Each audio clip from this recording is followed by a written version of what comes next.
अच्छा, बिस्मिल्लाहिर्रहमानिर्रहीम। अस्सलाम वालेकुम। Welcome all the participants. आज इंशाल्लाह हमारा टॉपिक है राइटिंग एमसीक्यूज़।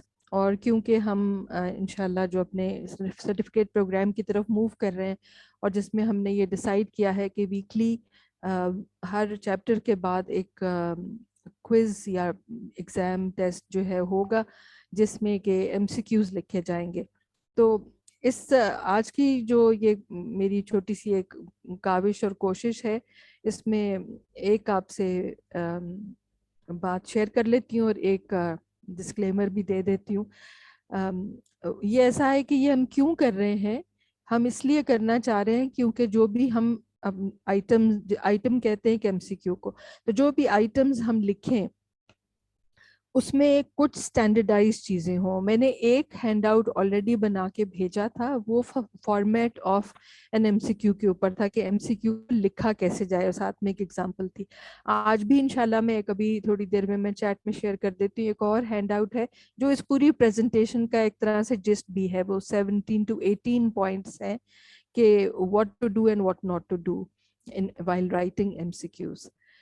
तो जब हम एमसीक्यू राइटिंग की बात करते हैं तो आज ये सेशन के ऑब्जेक्टिव्स में भी मैंने ये लिख दिया है कि हम बात एमसीक्यू की जब तक नहीं समझ सकते, जब तक कि हमें लेवल्स ऑफ अंडरस्टैंडिंग जो है ब्लूम्स टेक्सोनोमी के हवाले से ना पता हो, तो उनको एक नज़र क्विकली देख लेंगे। उसके अलावा ये डिज़ाइन इफेक्टिव मल्टीपल चॉइस और ट्रू फॉल्स, इस पे हम डिस्कशन करेंगे कि कुछ एमसीक्यूज हैं जो ट्रू फॉल्स में भी बन सकते हैं। और हम पूरा अपना present our overall exam in a clear and consistent format, ये बहुत ज़रूरी है। And evaluate the effectiveness of our exam questions and identify student learning needs, और जो हमें उनसे फीडबैक भी मिल जाता है। तो सबसे पहले हम बात करते हैं कि कैरेक्टरिस्टिक्स ऑफ एग्जाम। ये एक अच्छा आया गया एग्जाम है, उसके कुछ कैरेक्टरिस्टिक्स होते हैं। और मैं बहुत ब्रीफली और बहुत क्विकली इस चीज़ में से आपको लेके चलती हूँ। तो इसके 4 एलिमेंट्स होते हैं कि क्या हमारी असेसमेंट वैलिड है, यानी कि जो एग्जाम टेस्ट है वो वही टेस्ट कर रहा है जो मैं टेस्ट करना चाहती हूँ, यानी कि it goes back to our learning outcomes. दूसरा पॉइंट होता है इज इट रिलायबल। इसका मतलब है कि it allows consistent measurement of students, sorry ये टाइपो है, इफ डन अनदर टाइम, यानी कि यही टेस्ट अगर दोबारा भी कराया जाए तो तकरीबन यही रिजल्ट आना चाहिए। ये रिलायबल होगा। रिकग्नाइजेबल होगा कि अगर जो पढ़ाया गया है क्लास में, ये बहुत ज़रूरी पॉइंट है कि जो लेसन में या क्लास में जो पढ़ाया गया है वही दिया जा रहा है, या कहीं बाहर से तो नहीं कुछ दे दिया। ये बहुत ज़रूरी पॉइंट है जो हमारे स्टूडेंट सफ़र करते हैं इसकी वजह से। और चौथी चीज़ है रियलिस्टिक, क्या ये अवेलेबल टाइम में ख़त्म हो सकता है। तो ये कुछ इम्पोर्टेंट एस्पेक्ट्स हैं इसके। इसके बाद वेरी क्विकली हम बेंजामिन ब्लूम आप जानते ही हैं, ये लेवल्स हैं। सॉरी यहाँ पर भी जो थोड़ी एक इम्प्रूवमेंट होनी चाहिए।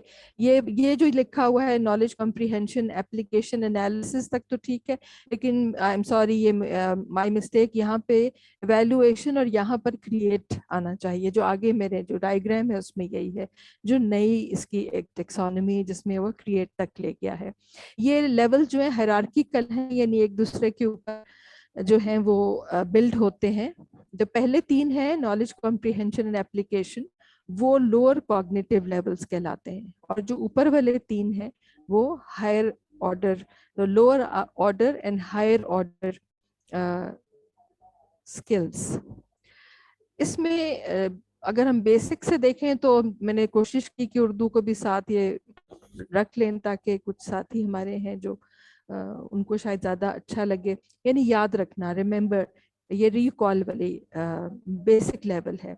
उसके ऊपर आ जाता है कि वो थोड़ा सा समझ के, यानी इसको जैसे बहुत अच्छा किसी ने एग्जाम्पल दिया था कि याद रखना ऐसा है जैसे हम, क्योंकि अब इस्लामियात में भी काफ़ी कुरानी आयात और चीज़ें जो है वो पारे और चीज़ें शामिल हैं, तो पहली बात तो एक उसको याद कर लिया, याद कर ले यानी कॉम्प्रीहेंशन, मतलब समझे बगैर, और उसको वो रिप्रोड्यूस कर देता है तो वो रिमेंबर है। लेकिन अंडरस्टैंड जब है, जब वो उसको फर्ज करें उसका तर्जुमा कर सके, समझ के तर्जुमा कर सके। तीसरा लेवल है अप्लाई, फिर जो कुछ उसने सीख लिया है क्या वो इस सिचुएशन से हट के किसी दूसरी सिचुएशन पर जाकर भी उसको अप्लाई कर सकता है। तो फिर ये एबिलिटी जो है ये तीसरा लेवल आ जाता है लोअर ऑर्डर में। इसके बाद अगला लेवल आता है एनालाइज या तज्जिया करना, यानी कि किसी एक एलिमेंट या किसी एक एंटिटी को लेकर उसको मुख्तलिफ उसकी कंपोनेंट इंग्रेडिएंट्स में डिवाइड कर दिया जाए, यानी किसी वक्त और हादसे या किसी इवेंट को देखकर उसके जो उसको डिफरेंट पॉइंट्स में उसको समझाया जाए या उसका जो नजरिया है वो लिखा जाए या समझा जाए। तो ये हो गया एनालिसिस, तज्जिया करना। उसके बाद उसके आगे आ रहा है इवेल्युएट, यानी कि इन एनालिसिस तक तो हमने कर लिया कि उसके अज्जा हमने अलहदा कर लिए, और एवेल्युएट में ये होता है कि उसका जायजा, यानी कि अगर फर्ज कीजिए कि हम कह रहे हैं कि एक अच्छे इंसान की खसूसियात क्या है, या किसी हम अब नबी करीम सल्लल्लाहु अलैहि वसल्लम की या किसी बड़े नामी ग्रामी शख्स की हम कहें कि इनकी अच्छी जो है वो खवास खासियतें क्या हैं, तो उसके अगेंस्ट में अगर वो जो है दूसरी दूसरी लेवल की भी चीजें लेके, यानी दोनों को कंपेयर कर सके। ये नहीं कैसे, ये भी हो सकता है कोई लेसन है, मैं मुख्तलिफ सब्जेक्ट्स के बारे में इस वक्त सोच रही हूँ तो मेरा दिमाग जो है वो हर सब्जेक्ट के ऊपर जाने की कोशिश कर रहा है, अपनी बिसात में करने की कोशिश की है। तो वो इस तरह से करके दो चीज़ों को कंपेयर कर सके और फिर उसको इवेलुएट करके और उसका कोई उस पर कोई राय कायम कर सके। और फिर फाइनली आ जाता है क्रिएट, तख्लीक करना, यानी कि ये वो लेवल है जहाँ पर कि सारी प्रायर नॉलेज को लेते हुए वो बिल्कुल ही किसी अलग मुख्तलिफ चीज़ कोई इन्वेंट कर देता है, कोई नई चीज़ बना देता है, कोई बिल्कुल मुख्तलिफ चीज़ कर देता है। यानी किसी एग्जाम्पल में अगर हम चलते जाएं तो एसएनसी में भी शायद ऐसे ही लिखा हुआ है कि क्रिएट का वो लेवल है जहाँ पे हम समझें कि हम फर्ज करिए पोल्यूशन की बात कर रहे हैं या हम किसी भी और इस तरह के टॉपिक की बात करें, तो वो उसके लिए एक पोस्टर क्रिएट कर दें, उसकी अवेयरनेस के लिए कोई कैंपेन बना दें, तो ये हो जाएगा क्रिएट करना। मैंने कोशिश तो की है, जाके एग्जांपल जब मैं इंशाल्लाह आपको दूंगी तो मैं क्रिएट तक पहुंचने की कोशिश तो मैंने की है, लेकिन स्टडी और रिसर्च यही कहते हैं कि क्रिएट जो है मोस्टली वो एमसीक्यूज में कवर नहीं हो सकता, क्योंकि इसमें बहुत सारी तख्लीकी अमल इसका शामिल है। तो बाहर सूरत आगे चलते हैं, तो ये हॉट्स और लॉट्स कहलाती हैं, lower order LOTS, lower order thinking skills, and HOTS higher order thinking skills. अभी तक आप सबको क्लियर है? कोई कुछ पूछना चाहता है या कुछ कहना चाहता है? जी मैम, मैं पूछ सकता हूँ? जी जी जी अस्सलाम वालेकुम। जी इसमें मैम कि मेरे ख्याल से जो एवेलुएट वाला स्टेज है, जो टॉप से सेकंड वाला है, आप जो एनालाइज करते हैं उसको आई थिंक आप फिर जरा वेरीफाई करते हैं अपने एनालिसिस को, या उसको फर्दर परखते हैं कि वो एनालिसिस ऐसा ही है, ठीक ऐसा ही गलत है। जी, और ऐसा ही है। ये सही समझ पाया हूँ मैं?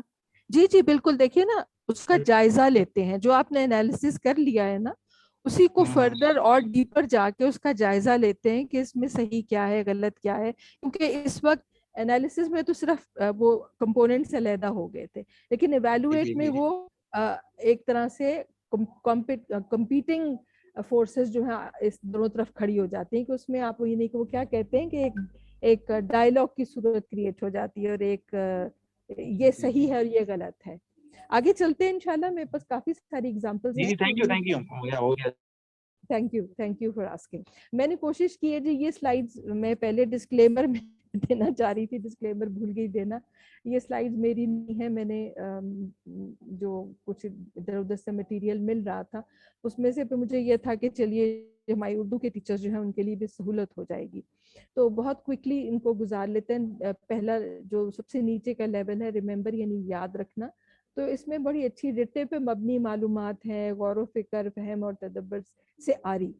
तो बिल्कुल ये आप समझ गए होंगे। उसके बाद अंडरस्टैंड, समझना, कॉम्प्रीहेंशन मुख्तलिफ अल्फाज के लिए। तो तशरीह वजाहत कर देना, जैसे मैंने भी आपको एक सूरत की आयत की एग्जांपल बताई है। या तस्वीर या डायग्राम के हिस्सों को लेबल कर देना, ऐसा भी एमसीक्यू बन सकता है। मेरी एग्जांपल में शामिल नहीं है लेकिन आप बना सकते हैं कि आप कोई पिक्चर देके उसकी आप जो है वो लेबलिंग उसकी करा लें। साइंस में हो सकता है, मैथ्स में भी शायद हो सकता है, और किसी सब्जेक्ट्स में भी हो सकता है।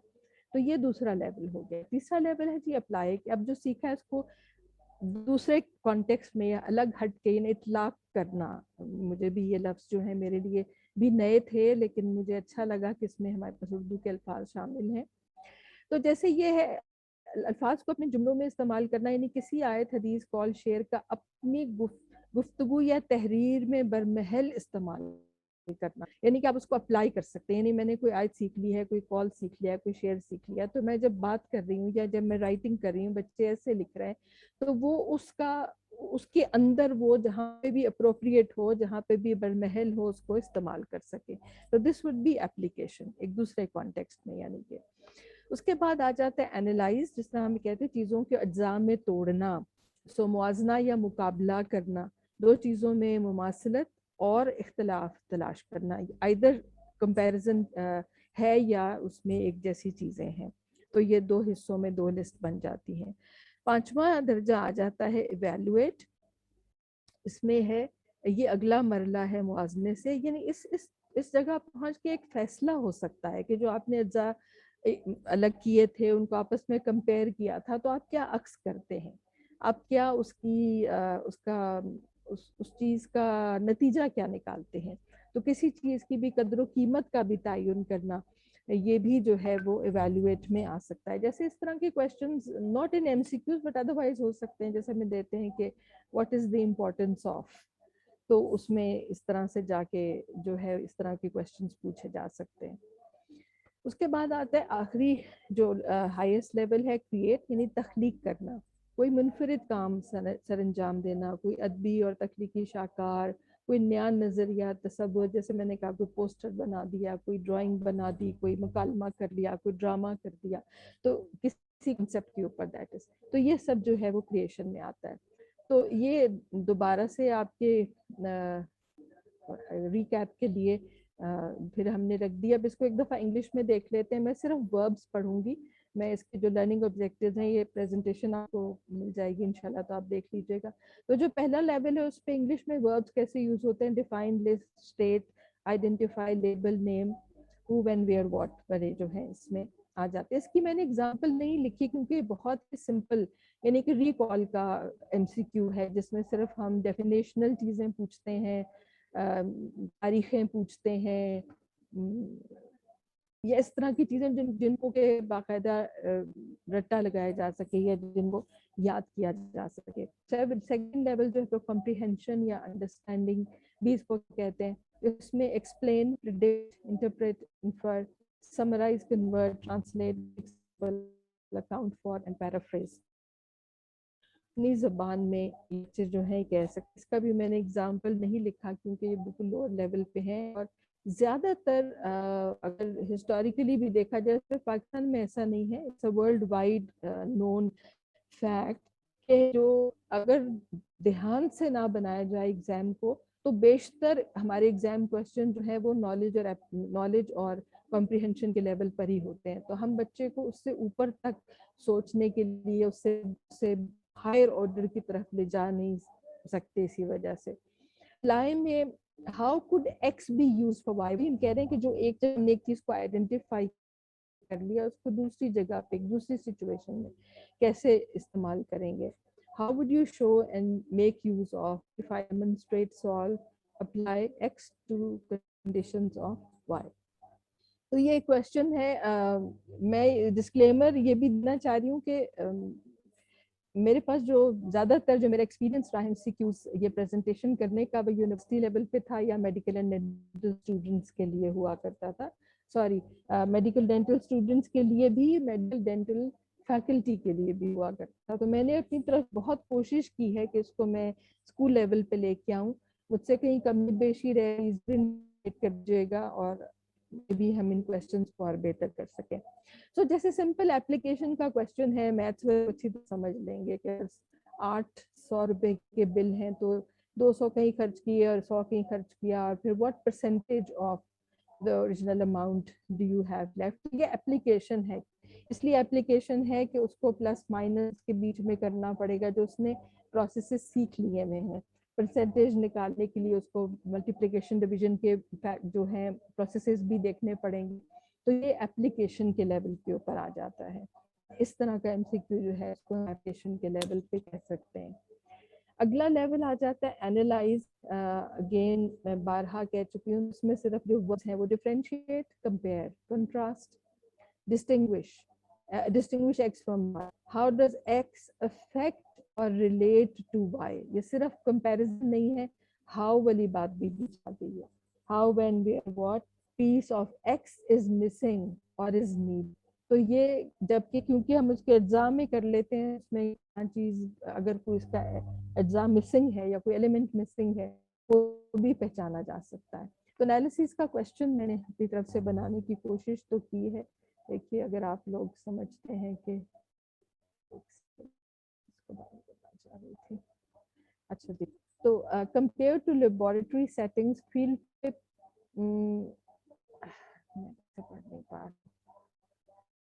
field trip has which of these most often? Sorry, तो ये फिर ये वो एनालाइज आ गया कि वो लेबोरेटरी सेटिंग्स की जो लर्निंग है उसको एक तरफ लिखेंगे बच्चे, फिर फील्ड ट्रिप की लर्निंग को एक तरफ लिखेंगे। तो आपके ख्याल में कौन सा आंसर होना चाहिए इसका, the most relevant answer in चारों में से?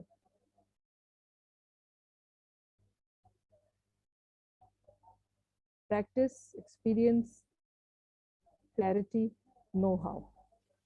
आंसर कर सकते हैं, मैं करता हूँ। जी जी जी, आप चैट जी में भी लिख सकते हैं, आप यहाँ पर भी कर सकते हैं। जी मैंने क्योंकि मैंने अपनी समझ से सोच के एमसीक्यूज बनाए तो मैं आपको भी चेक करना चाह रही हूँ। आई थिंक इसमें एक्सपीरियंस ही होएगा, नो भी हो सकता है कि थोड़ा सा बताने का एक्सपीरियंस। हाँ हाँ, मोस्ट एप्ट कौन सा लग रहा है सबसे ज्यादा, जो समझिए सबसे ज्यादा अप्रोप्रिएट कौन सा लग रहा है?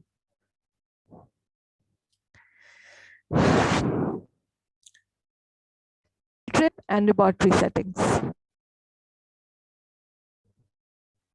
तो I think I should go for experience में भी। जी, मतलब मैंने तो यही सोच के लिखा था, मेरी नजर में। अभी आगे जाके जब हम ऑप्शंस और डिस्ट्रैक्टर्स का जिक्र करेंगे कि उनमें क्या डिफरेंस होना चाहिए, तो उसमें फिर ये चीज भी आ जाएगी डेफिनेटली। इसके बाद हम और आगे बढ़ते हैं। तो जी अगला आ गया इवेलुएट। तो इसमें इसको मैं बंद कर दूं। Design, construct, develop, formulate, imagine, create, change, right a short story and label the following elements और समथिंग लाइक दैट। इवेलुएट की स्टेज पे जैसे हमने पहले भी कहा कि it's the level at which the students can not only put the different elements separate जो पिछले यानी उसमें एनालाइज में हो चुका है, बल्कि स्टेज के ऊपर वो उसको सारे एलिमेंट्स को देखते हुए और सारी जो उसने अज्जा इकट्ठे किए हैं या अलग किए हैं उनको देखते हुए राय कायम कर सकता है। सो ही कैन और she can, the student can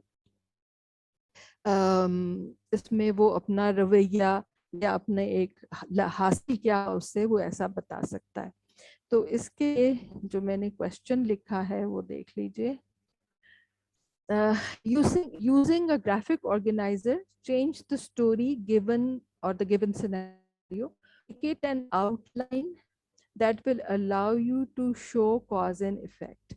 तो ग्राफिक ऑर्गेनाइजर्स के उनके सी में भी जिक्र किया गया है, इसलिए मैंने इसको यहाँ लाने की कोशिश भी की है।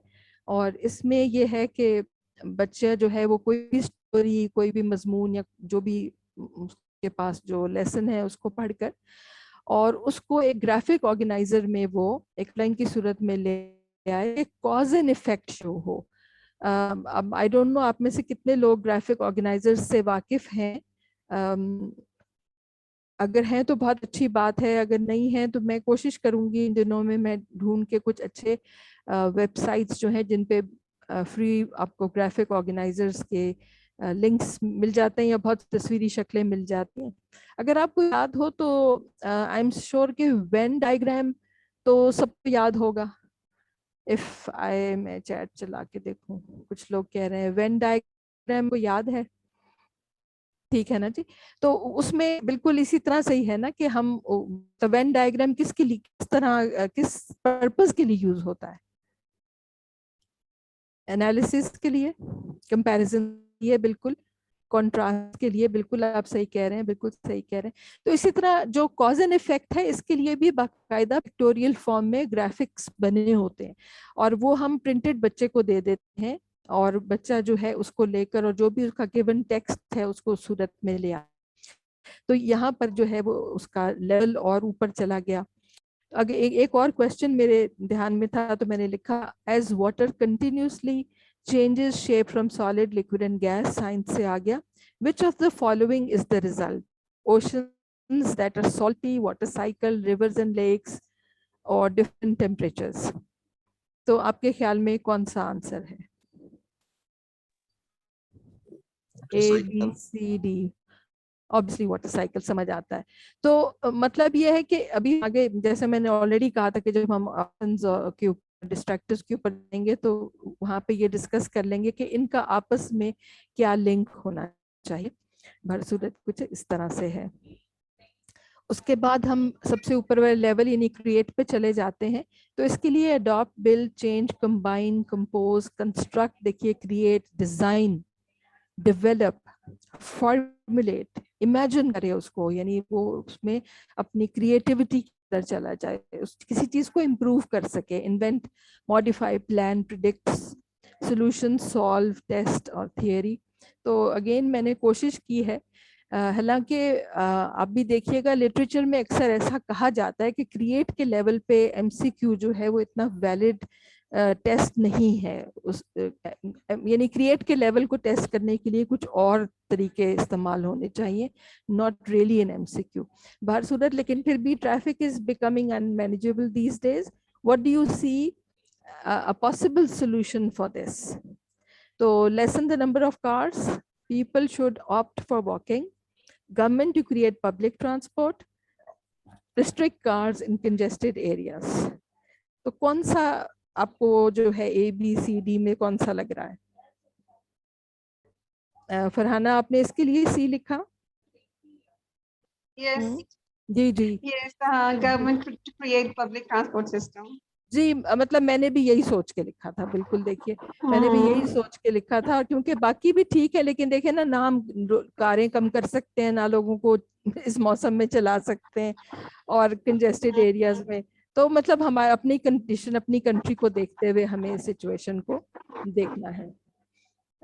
ये एक एब्स्ट्रैक्ट है, अगेन हमारे मेरा ख्याल है उर्दू के जो लेसन है उसमें से है कि इलामा मोहम्मद इकबाल ने बच्चों के लिए कई नज़में लिखी, उनमें से अपनी पसंदीदा 3 नज़मों के नाम लिखे। अब आप बताएं कि ये कौन सा, मतलब इन्होंने तो किन के नाम बच्चों ने खुद लिखने, अगर इसको एमसीक्यू बनाया जाए तो दे दिए जाएं कि इनमें से कौन सी उनकी नज़में हैं। तो ये कौन, किस तरह का, ये कौन सा लेवल होगा आपके ख्याल में? ये नॉलेज वाला रिमेंबर। रिकॉल का हो गया। I think mostly recall ही है। I would say it is mostly recall. इलामा मोहम्मद इकबाल की शायरी के कोई से 2 अहम मौज़ूआत तहरीर करें, ये भी तकरीबन रिकॉल ही लग रहा है। रिकॉल ये इलामा मोहम्मद इकबाल की किसी एक किताब का नाम, फिर भी वही आ गया। इलामा मोहम्मद इकबाल की आला तालीम किन ममालिक से हासिल की, रिकॉल। इलामा मोहम्मद इकबाल का सर का खिताब किसने दिया? तो मेरा आपको दिखाने से मकसद ये था कि हम देखिए कि हमारी जो टिपिकल असेसमेंट्स होती हैं अनफॉर्चुनेटली वो बिल्कुल ही नीचे के लेवल पे रह जाती हैं और हम बच्चे को उसके हायर ऑर्डर थिंकिंग स्किल्स के ऊपर ले जा मुश्किल है, क्योंकि ऑब्वियसली असेसमेंट्स के थ्रू ही होना चाहिए। ये एक्टिविटी दोनों टाइम पे हम कर सकते हैं। आप समझते हैं कि अभी आप में से कुछ लोग करना चाहते हैं, या हम इसको एंड पे करें? क्योंकि इसके बाद मैं आपको फॉर्मेट ऑफ एमसीक्यू बताऊंगी। तो अभी तक तो हमने ये लेवल्स ऑफ एमसीक्यू किए हैं, तो आप में से कोई बताइए व्हाट मैं एक चीज पूछना चाहूंगा कि keeping with the type of teachers we are going to address, ठीक है ना? जी जी चुनिया का भी होगा और शायद कोटा द किशन का भी होगा टीचर। तो what do you suggest to these our moderators कि वो अपना level wide writing, designing, drafting MCQ, उनका लेवल क्या होना चाहिए? It should be low level और हाई लेवल, और लो लेवल में अगर आप कहती हैं तो उसमें भी क्या होना चाहिए, ताकि अगर हम आप मुझे फोकस करें ना। जी जी मतलब हमारा फोकस एग्जैक्टली क्लियर हो। मैं बार बार जो कहता हूँ ना, ये फोकस जी जी कुरान क्लैरिटी मैंने सीखी और सुन्नत जी से जी सीखी, वो है फोकस। हजूर अकरम सल्लल्लाहु अलैहि वसल्लम का फोकस कभी नहीं हटा, चाहे वो हिजरत कर रहे थे, विड्रॉ कर रहे थे, अटैक कर रहे थे, डेथ हुई, कुछ भी उनका फोकस कभी नहीं हटा। तो इट इज वेरी इंपॉर्टेंट कि हमारा फोकस हमेशा रहे। तो आप यहाँ पे इनको क्या कहेंगी कि इनका फोकस कौन से लेवल पे होना चाहिए? थैंक यू करण साहब, बहुत ही इम्पोर्टेंट क्वेश्चन है और ये मैं बाद में थोड़ी देर बाद इसके बारे में बात करने ही वाली थी। बट आई वुड से कि जब हम और स्पेशली आपने कहा हमारे स्टूडेंट्स, हमारी टीचर्स को ध्यान में रखते हुए, और उन टीचर्स को जो कुछ हम सिखा रहे हैं वो आगे से उसी तरह के बच्चों से उन्होंने डील करना है। देखिए, एक अच्छा सवाल और एक अच्छा पेपर, दोनों में जो कॉम्बिनेशन होना चाहिए ना, कि कितना पोर्शन जो है वो रिकॉल एंड अंडरस्टैंडिंग पे है, और फिर एप्लीकेशन या एनालिसिस और वैल्यूएशन पे कितना है। तो उसमें एक अच्छे सवाल में एक बैलेंस होना चाहिए, दोनों होने चाहिए। यानी कि जो टिपिकली रिसर्च में या रिसर्च पेपर्स हमें बताते हैं कि 25% जो है वो रिमेम्बरिंग एंड अंडरस्टैंडिंग का पार्ट होना चाहिए, और जो अगला पार्ट है क्वेश्चन का 75% जो है वो एप्लीकेशन, एनालिसिस या वैल्यूएशन पे जाना चाहिए। इसका रीजन ये है, जैसे मैंने आपको पीछे एक स्लाइड दिखाई जिसमें हमने देखा कि सारे ही क्वेश्चन जो है रिमेम्बरिंग अंडरस्टैंडिंग पे बेस्ड थे। तो ये तो फिर वही रोट लर्निंग वाली बात हो गई कि जो बच्चों ने रोट लर्न किया वही प्रोड्यूस कर दिया और हमने उसी पे नंबर दे दिए। तो हम किस तरह फिर उन बच्चों को थोड़ा सा लेवल ऊपर लेके जाएंगे? तो आसानी के लिए ये है कि ये तो 6 लेवल हैं, लेकिन एक और चीज है, एग्जाम मेकिंग के लिए आसानी के लिए करते यूं है कि 1 और 2 को कंबाइन कर लेते हैं। यानी कि आप एक क्वेश्चन जो है उसमें कुछ डेफिनेशनल, कुछ सवाल, यानी 25% of the question in a given, फर्ज कीजिए 100 एमसीक्यू का पेपर है, तो उसमें 25 सवाल जो हैं वो रिमेंबर अंडरस्टैंडिंग के लेवल के होंगे, और उसके बाद अनदर 25 जो है वो अप्लाई के लेवल पे होने चाहिए। और अनदर, अच्छा हाँ, सेकंड लेवल जो है उस पे जो है वो आ जाती है कि उसको 25 से ज़्यादा 30% भी कर सकते हैं, 35% भी कर सकते हैं, और जो बकिया बच गया उसको बिल्कुल ऊपर के लेवल पे, यानी एवेल्युएटर एनालाइज के लेवल पे ले जाते हैं। लेकिन जो आपने क्वेश्चन पूछा, इन माय हम्बल मैं थोड़ा ओपिनियन, सा ना इसको आपने बड़ा जबरदस्त बताया। जी जी I will talk with reference to aim and focus of this training module, that we are ji going ji to make teacher understand this document. We are not going for application of single national curriculum pedagogy terms या उसके reference, ठीक है ना? अब since हमें ये भी पता है कि हम एक क्लास में नहीं बैठे जहां हमारा पार्टिसिपेंट सामने बैठा है और हम उसके साथ आई टू आई कांटेक्ट के साथ बात कर रहे हैं, हमारे मॉडरेटर्स के पास भी इतना टाइम नहीं होगा कि थ्रू आउट द डे वो स्कैन करते रहे क्या हो रहा है, कैसे हो रहा है। हम चाह रहे हैं कि डॉक्यूमेंट पढ़ने की तरफ हमारा टीचर है। I repeat that condition of our teachers कि सिर्फ एलीट क्लास के स्कूल में भी जो लोग सिटिंग है दे नो इट, कि इनकी भी टीचर ने अभी तक सिंगल नेशनल करिकुलम डॉक्यूमेंट पढ़ा ही नहीं बिकॉज ऑफ द कंफ्यूजन, ठीक है कि नहीं? तो हमारा मेन फोकस ये है कि किसी तरीके से अपने टीचर्स को इस बात पे आमादा करें कि खुदा के बंदो इस डॉक्यूमेंट को खोल के देख तो लो है क्या, ठीक है कि नहीं? सही सही। हमारे जितने क्वेश्चंस व्हाट्सएप में होंगे, इसीलिए मैंने कहा कि वो क्वेश्चंस निकालें, वो सब भी उस डॉक्यूमेंट से रिलेटेड है। हम जो व्हाट्सएप में 20% क्वेश्चंस जो बुक में से ही हैं, जैसे भी आपने ब्लूम टेक्सोनोमी की बात की, या मैं एक मिसाल के, what is the difference between evaluation and creation, sorry analysis and evaluation, एक आम आदमी शायद इसको एक ही चीज समझे, लेकिन अगर हमने व्हाट्सएप के अंदर डिस्कशन में इन दोनों टर्मिनोलॉजीज के ऊपर बात की है और बुक में नहीं है, तो अब ये भी क्वेश्चन हमारा बनता है। तो क्या अगर मैं ये कहूं कि अगर हम अपने क्वेश्चंस को लेवल 1 और 2 तक ही रखें तो क्या ज्यादा बेहतर नहीं? Because we don't know the capacity of our moderators even, मतलब मैं अभी कई लोग बिल्कुल नए नाम देख रहा हूँ, ठीक है ना?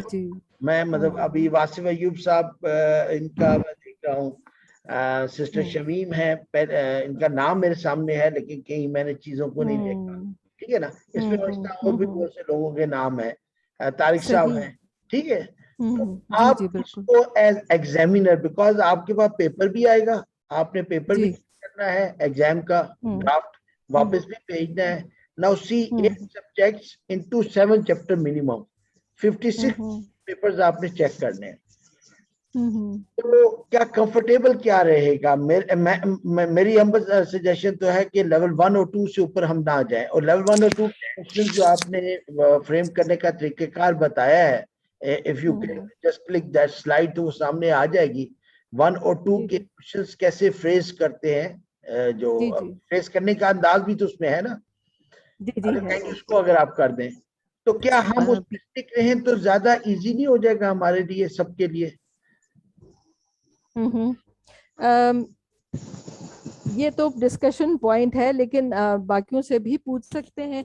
मेरी पर्सनल राय ये है जी कि आई एग्री विद यू कि हमारा जो एम और ऑब्जेक्टिव है कि वो उसको पढ़ लें। तो हम क्या सिर्फ पढ़ लें या समझ भी लें? समझ भी। देखिए, समझने में फिर जो क्वेश्चन अभी होगा ना वो ट्रिकी हो जाएगा, and we don't know the level of our moderators. मतलब ये ध्यान में रखें, और हमने ये भी ध्यान में रखना है कि हमारे पास जो टीचर है वो गांव का। मैंने आपको याद होगा एक बड़ा वो जुमला सुनाता था जो मुझे प्रिंसिपल ने फोन करके कहा था, and she was English teacher and principal, कि सर ये जेरी अपनी टीचर ना ना समझाओ, पटाक पटाक करके अंग्रेजी की बड़ी बड़ी मोटी मोटी टर्मिनोलॉजी पढ़ते ना, ये ना पढ़ाना। We are dealing with those teachers. देखिए, बिल्कुल ऐसा ही, समझना सबसे बड़ा इंपॉर्टेंट काम होता है। हमारा मेन मकसद है, हमारा teacher continuous professional development is our main aim. हम टीचर को उधर फोकस करना चाहते हैं कि वो कम से कम डॉक्यूमेंट खोल के देखे तो सही, जैसे होता है ना कुरान खोल के तो देख लो, किसी दिन शायद तर्जुमा पढ़ने की तरफ भी आ जाओ। तो इसमें सर आपकी बात बहुत वैलिड है। सॉरी, मैं आपको रहेगा, लेकिन बात जैसे सब कहते हैं जी जी जी कहिए। मैम नौरीन मिर्जा, देखें हम अगर टीचर्स को कर रहे हैं, हम टीचर्स से मुखातिब होंगे या बात करें, उनको समझा रहे हैं, तो ये तो बेसिक चीजें हैं जो टीचर्स को आनी चाहिए। अब मैं सिंपल अल्फाज में अगर आपको समझाऊं कि रिमेम्बर, इसमें अगर कोई बच्चे को कोई लफ्ज बताया जाता है, फॉर एग्जाम्पल अगर मैं सिंपल सा एक वर्ड कहूं बिस्तर, उसने वो सुना, वो लफ्ज वो रिमेम्बर में आ गया, उसकी नॉलेज में इजाफा हुआ। आप उसके मीनिंग के लेटने की जगह जहाँ पे सोया जाता है या उसकी मीनिंग बता दिए तो वो अंडरस्टैंडिंग में आ गया, हाँ इसका मतलब ये है। आप उसको अगर मैं उसको सेंटेंसेस में इस्तेमाल करूंगी तो वो एप्लीकेशन हो जाएगी। आप अगर एप्लीकेशन के बाद अगर मैं तजिया में एनालाइज करूं तो उसमें वो चीज आ जाती है कि या इसके सिनोनिम्स कौन से हैं, क्या ये इस्म में आ जाता है या ये सिफ्त में आ जाता है, यानी एडजेक्टिव है, नाउन है, वर्ब है, उसको फर्दर क्लासिफिकेशन होती है उस वर्ड की, ठीक है। उसके बाद इवैल्यूएशन में यहाँ पे होता है जिसमें हम असिस्ट करते हैं कि हाँ मुझे कितनी नॉलेज है, बच्चों ने कितना सीखा।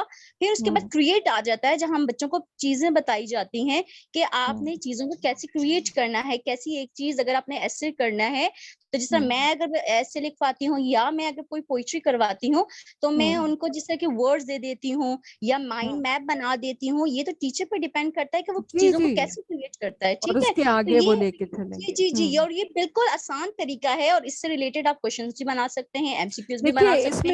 इसमें एक और बड़ी इंटरेस्टिंग बात आपने कही, तो थैंक यू शमीम, आपकी बहुत ही अच्छा आपका फीडबैक था। इसमें मुझे एक और बड़ी अच्छी आपके बातों से ये आइडिया आ गया है। मेरे पास एक वेबसाइट थी, उस पर मैं ढूंढ रही थी, तो मैं उसमें से कॉपी करके आप लोगों को भेजती हूँ। उसमें जो है एसएनसी के हवाले से, तो उसमें ऐसे क्वेश्चंस भी दिए हुए कि स्टेटमेंट दी हुई और पूछी भी है कि ये बताइए, ये अंडरस्टैंड, और मैंने आपसे कहा ना कि आसानी के लिए हम अंडरस्टैंड और रिमेंबर को एक जगह लंप कर देते हैं, अप्लाई को बीच में ले आते हैं, और एनालाइज और थोड़ा बहुत इवेल्युएट को उसमें शामिल, यानी 3 लेवल्स, क्रिएट को भी छोड़ देते हैं। तो जो आसानी के लिए, जो मैं आपको बताऊं, जितनी मेरी एक्सपीरियंस रही है पेपर मेकिंग में, मैं पंजाब यूनिवर्सिटी के साथ तकरीबन कोई 12-14 साल as an external examiner, paper setter and paper checker रही हूँ, बहुत साल पीएफ कॉलेज ऑफ एजुकेशन के लिए। तो उसमें यही था कि हमारी कोशिश यही होती थी कि फिर हम जो एक यानी 20-25 वो हम आपस में डिसाइड कर सकते हैं। मैं तो सिर्फ आपको सजेस्ट अभी कर रही मैं हूँ। थोड़ा सा एक, अभी आपका माशाल्लाह इतना एक्सपीरियंस है, तो एक चीज आती है need assessment. What do you think हमारे टीचर्स का लेवल क्या है? मैं नहीं, देखिए बिल्कुल है, लेकिन मैं आपसे कह रही अगर हूँ एक कि हम बात इधर ऐड उसको करूं सर, राशिद को शायद और क्लियर हो जाए। जी सर पहला टेस्ट जो है ना वो हमें अपने स्टैंडर्ड पे ही बनाना चाहिए। After that you will have evaluation कि आपका टीचर कहाँ खड़ा है। एक स्टैंडर्ड बिल्कुल टेस्ट तो देना उनको, नहीं, फिर बिनीश हम आपने रिजल्ट्स एवेल्युएट करेंगे और हमें अंदाजा हो जाएगा नेक्स्ट। जैसे हम जब ऑनलाइन टेस्ट भी देते हैं ना, मैम को भी पता होगा कि जो पहला लेवल होता है ना। मैं एक छोटी सी मिसाल दूं आपको। सर्वे फॉर्म्स मैंने जी बनवाए थे, मैंने किसी से शेयर नहीं किए। जी को अपने स्कूल का पूरा नाम भी लिखना नहीं आता था कई को। मतलब मैं इसलिए नहीं कह रहा सर, हूँ परसेंटेज होगी ना। जैसे कि अगर फॉर इंस्टेंस हम मैं 60% पासिंग रख रहे हैं तो हमारा 60% हम दे देंगे। मैं उसी की बात कर रहा हूँ। हमारा मकसद क्या है, ये जो हम ट्रेनिंग मॉड्यूल लॉन्च कर रहे हैं, हम क्या किताब खुलवाना चाह रहे हैं, उसको समझाना पूरा चाह रहे हैं और हम उसको अप्लाई कराना चाह रहे हैं? आप तो बिनिश बेखल व्हाट्सएप में शुरू में ही आ गई थी मेरा ख्याल है, जब हम स्टार्ट किया था जी पहले, जी जी जी जी ठीक है जी ना? जी तो लोगों की जो इन्वॉल्वमेंट इस काम में है, वो आपके सामने है। जी आप देख रहे हैं कि यहाँ जितने मॉडरेटर्स हैं, फ्रैंकली कितने लोगों को उनके नाम की वजह से आप जानती हैं, काम की वजह से, सॉरी। ऐसे ऐसे ऐसे है बिल्कुल What काम। are you saying? कि हम एक चीज को जरूर समझें कि व्हाट इज आवर ऑडियंस। जब हम यूनिवर्सिटी में पेपर बनाते तो हमें पता होता है हमारे पास बच्चों का लेवल क्या है। जी यहाँ बिल्कुल हमारा सही इशू है ये है कि सब big question mark. Sir. Sir मेरी आपकी सजेशन हाँ उसमें, मैम आप सॉरी गो अहेड। बिनिश, ऐसा मैं वे आउट अगर नहीं नहीं बनाया। आप बताएं बताएं। अच्छा, हम जब मैं ये इजी में आ जाते हैं, हम इजी से डिफिकल्ट की तरफ जाते हैं, ठीक है कि नहीं? तो ठीक है। इस चीज को भी ध्यान में रख लें कि हमारे टीचर को कई को तो गूगल फॉर्म ही खोलना नहीं आएगा। आप ये देख रहे हैं, हमारे पास ये सिलेक्टेड लॉट है, कितनों को गूगल फॉर्म में एमसीक्यू बनाना आता है। मैं ये नहीं सर कहता हूँ कि वो तो थोड़ी एडवांस स्किल है थोड़ी एनवायरमेंट सी। नहीं है ना। नहीं नहीं, देखिए जी एनवायरमेंट नहीं है ना, मैं ये नहीं कह रहा हूँ इनकॉम्पिटेंट। एनवायरमेंट नहीं, एनवायरमेंट नहीं सही, जो सिटी एनवायरमेंट में नहीं है बैठा है, बिल्कुल। उस मतलब मैं यहाँ अक्सर लोगों से ये सरकदीर बैठे हैं फौजी फाउंडेशन में, मैं पिट गया अपने टीचर्स के साथ, या खुदा के लिए आउट ऑफ बॉक्स सोचो, नहीं सोचते थे। मैं फौजी foundation is a good name in the market, उधर ये आदत है, निकलते ही नहीं थे उधर से। वो डरबे से निकलने के कोई तैयार नहीं था, क्योंकि सही एनवायरमेंट ही नहीं था। तो ऐसा ही है। चले इसको क्लोज, जिस तरह कंफर्टेबल आप लोग महसूस करते हैं, सर बट मेरा सजेशन इसमें ये नहीं, आपकी बात बहुत वैलिड है, आपने जो पॉइंट रेज किया और बाकी भी लोग इस पे राय दे रहे हैं, तो मेरी फिर इस रिवाइज्ड राय फिर ये होगी कि अगर जैसे बीनिश ने कहा कि हमारे लिए भी टेस्ट होगा ये पहले एग्जाम्स जो है, तो हम यूं कर सकते हैं कि हम एक परसेंटेज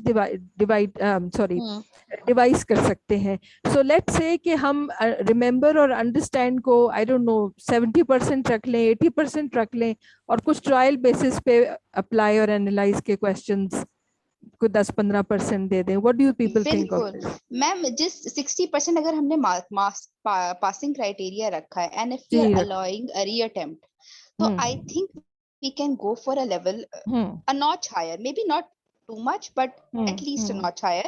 पहली इवैल्यूएशन से हमें वो नीड एनालिसिस हमारा हो जाएगा, हमें पता लग जाएगा where everybody is standing, right. सारे हमारे प्रॉब्लम्स भी सामने आ जाएंगे, किससे खुला किससे नहीं खुला। देखिए people are waiting for the training module to launch. I daily receive inbox messages that when are you starting कब शुरू हो रहा है, इतने से हमने रजिस्टर किया हुआ है। तो they are anxious, they want to be a part। तो obviously हम एक सर्कुलेट कर देंगे मैसेज जी प्लीज प्रैक्टिस और हैव अ गूगल अकाउंट, और इस तरह का एक मैसेज फ्लोट कर देंगे बिफोर द टेस्ट के सब एक दफा फेमिलियर हो जाए उस कॉन्सेप्ट से, जैसे हम अपनी टीचर्स के साथ भी करते हैं। अभी ये ड्यूटी आप डाल दें किसी की, who will make this statement sir वो तो कोई भी बना लेगा जी सर। नहीं कोई नहीं, देखें ये याद रखिएगा, जब हम काम देंगे ना फिर आपको पता चल जाएगा कि वो कोई नहीं मिलता। इसीलिए अभी गिव अ डिसीजन कि कौन रेडी है वो अनाउंसमेंट बनाने के लिए। बात सही है कि लोग गूगल फॉर्म पे उनको बताने की जरूरत है कि आप कहेंगे हमारे जी वलीद भाई चले गुड। वलीद भाई जो है ना, मैं जरा मौका दें, जरा इंतजार कर रहा हूँ। अच्छा चलो मैं समझी सर वलीद बनाने लगे तो कौन बनाएगा। और मैं समझी सर वलीद बना रहे हैं। ये गूगल फॉर्म तो हाथ खड़ा किया उसमें इनपुट देने के लिए ना वो जी मैं इसको कंप्लीट कर देते हैं। कौन ये स्टेटमेंट बनाएगा कि काइंडली इस ट्रेनिंग मॉड्यूल में पेपर अटेम्प्ट करने के लिए you must know how to attempt on Google form. इस तरह की एक चीज जो है ना, वो एक स्टेटमेंट कौन बनाएगा। बना दे सर, मैं लिख दूंगी। चलें आप अपने काम देख लें, बिकॉज मैं अगेन फोकस अपने काम को देख के फिर कोई चीज लेनी है। सर को बहुत लंबी स्टेटमेंट तो नहीं है, एक छोटा सा बनाना है और सब ग्रुप्स में डाल देंगे उसको। फरहाना इज ट्रेनिंग इंचार्ज, आप इंफॉर्मेशन, ठीक है मैं देख लेती हूँ कि कौन बनाएगा। लोगों का अपनी जिंदगी कोई नहीं रहेगी, ठीक है ना जी। मिस्टर रूज आप बना देंगी? थोड़ी सी मेरी एक सजेशन है, रात ही काम कर रहे हैं, ठीक है कि नहीं। तो इसलिए मैं कहता हूँ मैं बना दूंगी। कौन मैं चले मिस्टर रूज कह रही हैं वो बना देंगे, उनको साइन कर दिया। सर इसमें थोड़ी सी मेरी एक सजेशन है जी।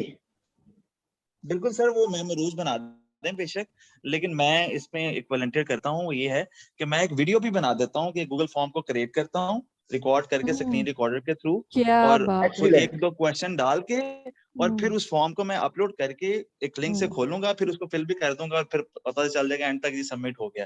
तो दो स्टेप में वीडियो होगी। One is the creation and second is the actually attempting.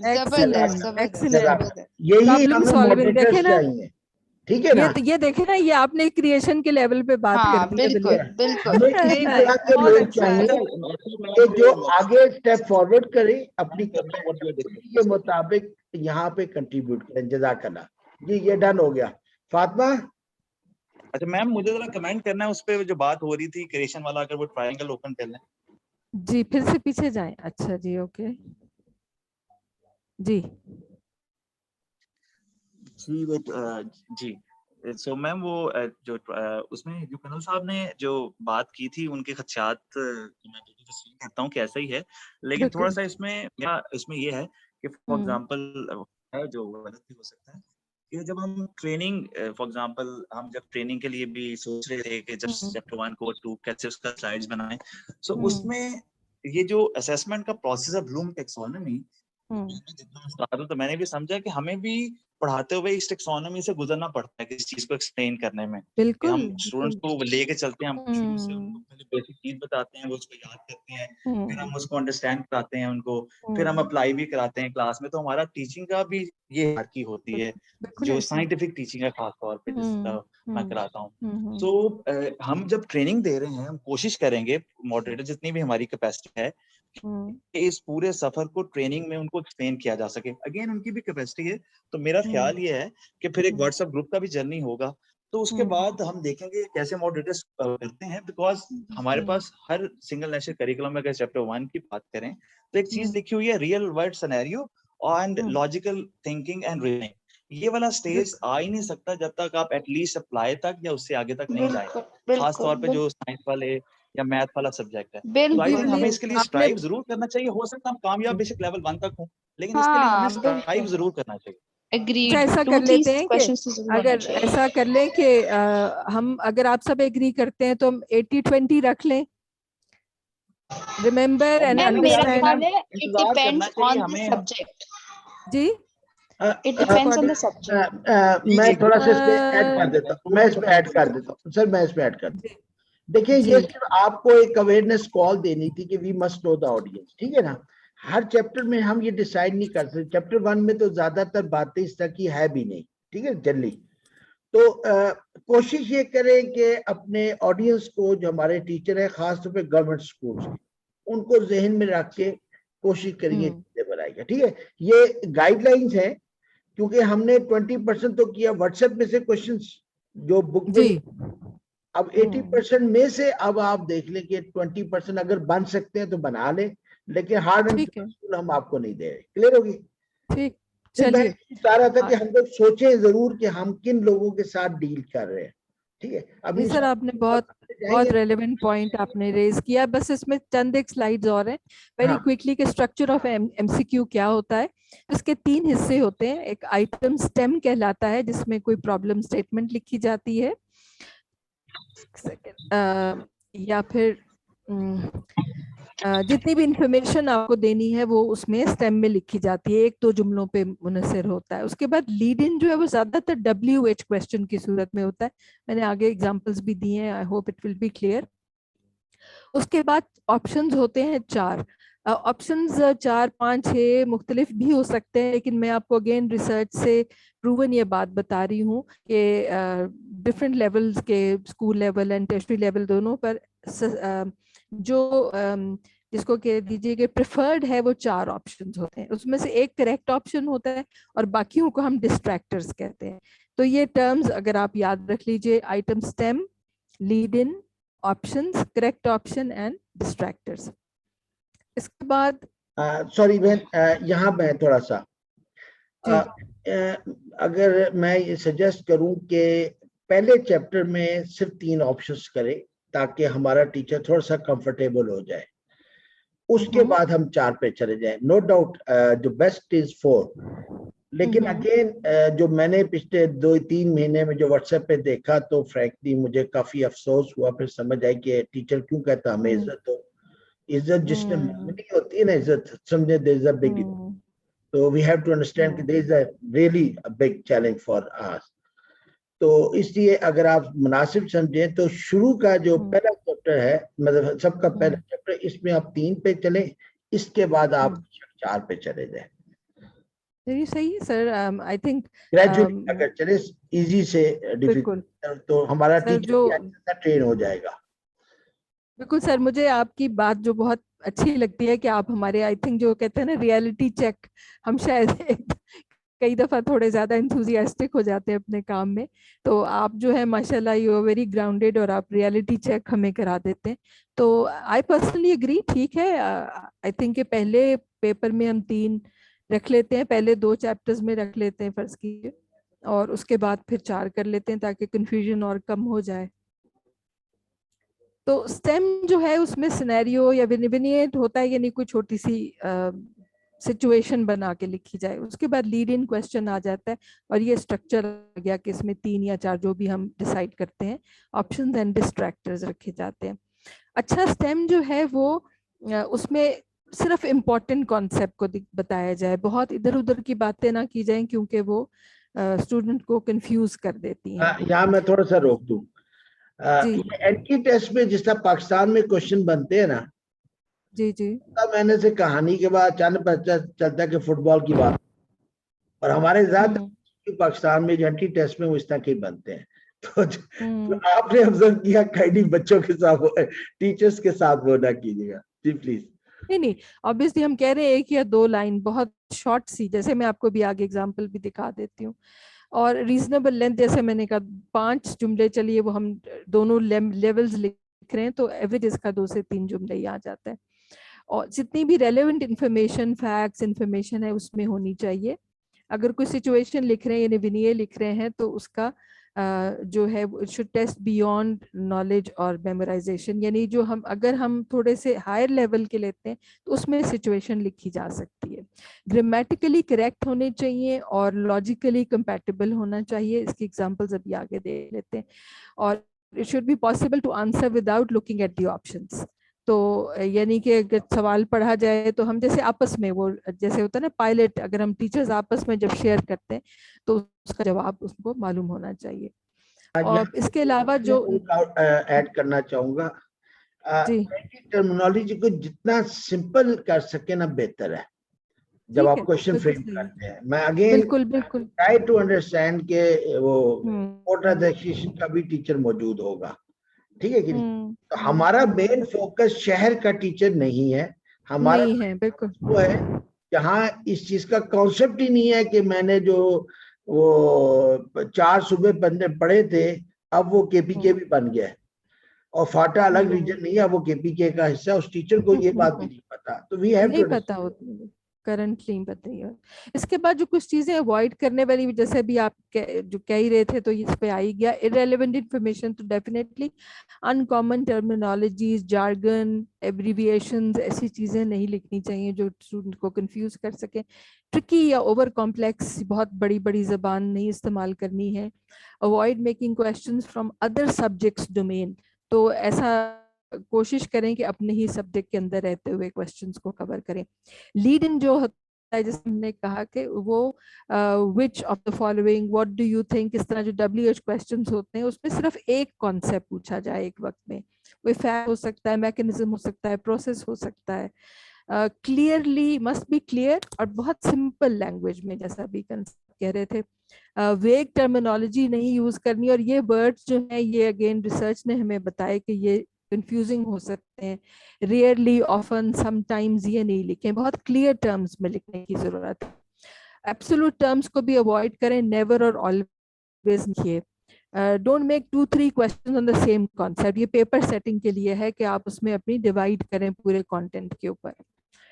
उसके अलावा लीड इन में नेगेटिव फ्रेजेस ना यूज करें, मैंने इसकी शायद आगे एग्जांपल लिखी है, क्योंकि जो नेगेटिव क्वेश्चन होता है वो ऑलरेडी कंफ्यूज कर देता है, या डबल नेगेटिव्स तो बिल्कुल ही और भी गड़बड़ हो जाती है।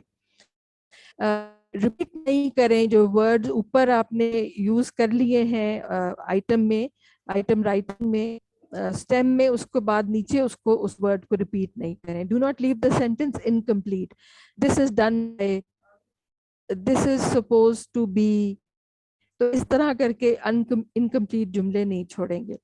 Stem and lead should be in the same tense, इनका टेंस भी बहुत जरूरी है, जिसमें अगर वो हमने पहले जो भी क्वेश्चन पूछा है वो भी उसी टेंस में हो। Which of the following is correct? All of the following except, all of the following are wrong except, तो ये इस तरह की चीजें बहुत कंफ्यूजन हो जाती हैं। तो in simple recall type MCQ, stem and lead in are combined. जैसे हम लोग मोस्टली ऐसे ही क्वेश्चन देंगे कि जिसमें स्टेम और लीड इन जो है वो कंबाइंड होता है। Which one of the following processes is correct? Which one of the following organisms, etc., etc.? Which one of the following feature deficient, etc.? Which one of the following is the defined procedure? Which of the following is preferred? What action must be taken? Which of the following is the most appropriate? तो ये कुछ examples हैं अच्छे lead-ins की जो आप use कर सकते हैं। ऑप्शंस में 4 या 5, या जैसे हम कह रहे हैं कि हम तो 4 रखना चाह रहे हैं, 3 रखना चाह रहे हैं, इनको अल्फाबेटिकल ऑर्डर में, किसी लॉजिकल ऑर्डर में, असेंडिंग या डिसेंडिंग, और पूरे पेपर में इसी तरह से इसको फॉलो किया जाए। Should be homogeneous in content and grammar, यानी उसमें जो भी आपस में तीनों हिस्सों की मुमासलत है वो एक जैसी होनी चाहिए। Should be of the same length, यानी कि जितने भी ऑप्शंस हैं वो अगर 3 या 4 अल्फाज पे हैं तो सारे ऑप्शन 3-4 अल्फाज पे होने चाहिए। ऐसा ना हो कि एक ऑप्शन 7-8-9 अल्फाज का हो, और फिर तो ये भी कंफ्यूजन क्रिएट करता है और बच्चे नॉर्मली चूज कर लेते हैं। फुल स्टॉप्स ऑप्शंस के बाद नहीं डालिए। Drop the indefinitive and indefinite article the and.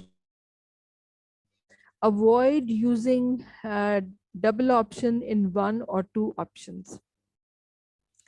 इसके बाद avoid repetition of words in all the options, यानी जो आपने जैसा होता है ना कि जैसे कोई आपने लीड इन पूछा है और उसके बाद ऑप्शंस में आप कहना शुरू हो जाते हैं this is this is this is this is, तो इस तरह की रेपिटेशन जो है वो ऑप्शंस में नहीं लाएं, उस वर्ड को ऊपर ले जाएं और बाकी का जो है वो उस तरह से लिखा जाए। Don't use all of the above, none of the above, ये भी अच्छा तरीका नहीं है। इससे बेहतर है कि क्लियरली लिखा जाए। आप ये कह सकते हैं what is the most likely, what is the least likely, ये अफोर्डेबल है। ऑब्वियसली कोई रिडिकुलस या outlier options, outlier I am sure जो रिसर्च से वाकिफ है वो इससे वाकिफ होंगे कि आउटलायर से मुराद है कि बिल्कुल ही ऐसा कोई डिस्ट्रैक्टर दे दिया जाए जिसका ताल्लुक ही कोई नहीं है ऑप्शंस के साथ, तो वो उस ऑप्शन उसका फायदा ही कोई नहीं है, बिकॉज वो ऑब्वियसली जब एग्जाम एनालिसिस होते हैं तो उसमें ये चीज़ें बहुत मैटर करती हैं। Always edit your sentences to the shortest form to avoid getting each option too long. Numerical values should be in ascending or descending order and should not be repeated, और इसी तरह pattern एक हो। Avoid mutually exclusive options जैसे increase or decrease in the same factor, ऐसा ना हो। इसके कुछ एग्जाम्पल्स आगे भी है, चंद एक एग्जाम्पल्स मैंने 3-4 लिखी हैं। देखिए, pollution is caused by smoke from factories, occurs due to deficiency of government initiatives, spreads due to human population, and occurrence because of historical neglect of pollution.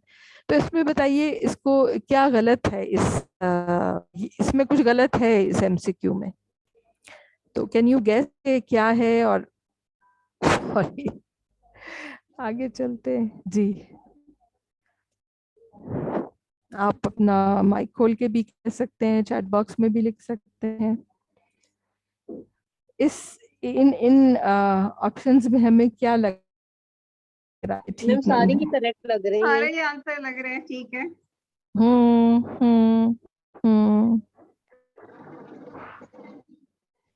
इसमें जो चीज है ज्यादा जो दिखने वाली, ऑब्वियसली जो आप कह रहे हैं, ये क्वेश्चन सिंपल ट्रू फॉल्स भी बन सकता है, तो ये भी एक क्वेश्चन बड़ा क्वेश्चन होता है कि MCQ बनाया जाए या ट्रू फॉल्स भी बना सकते हैं।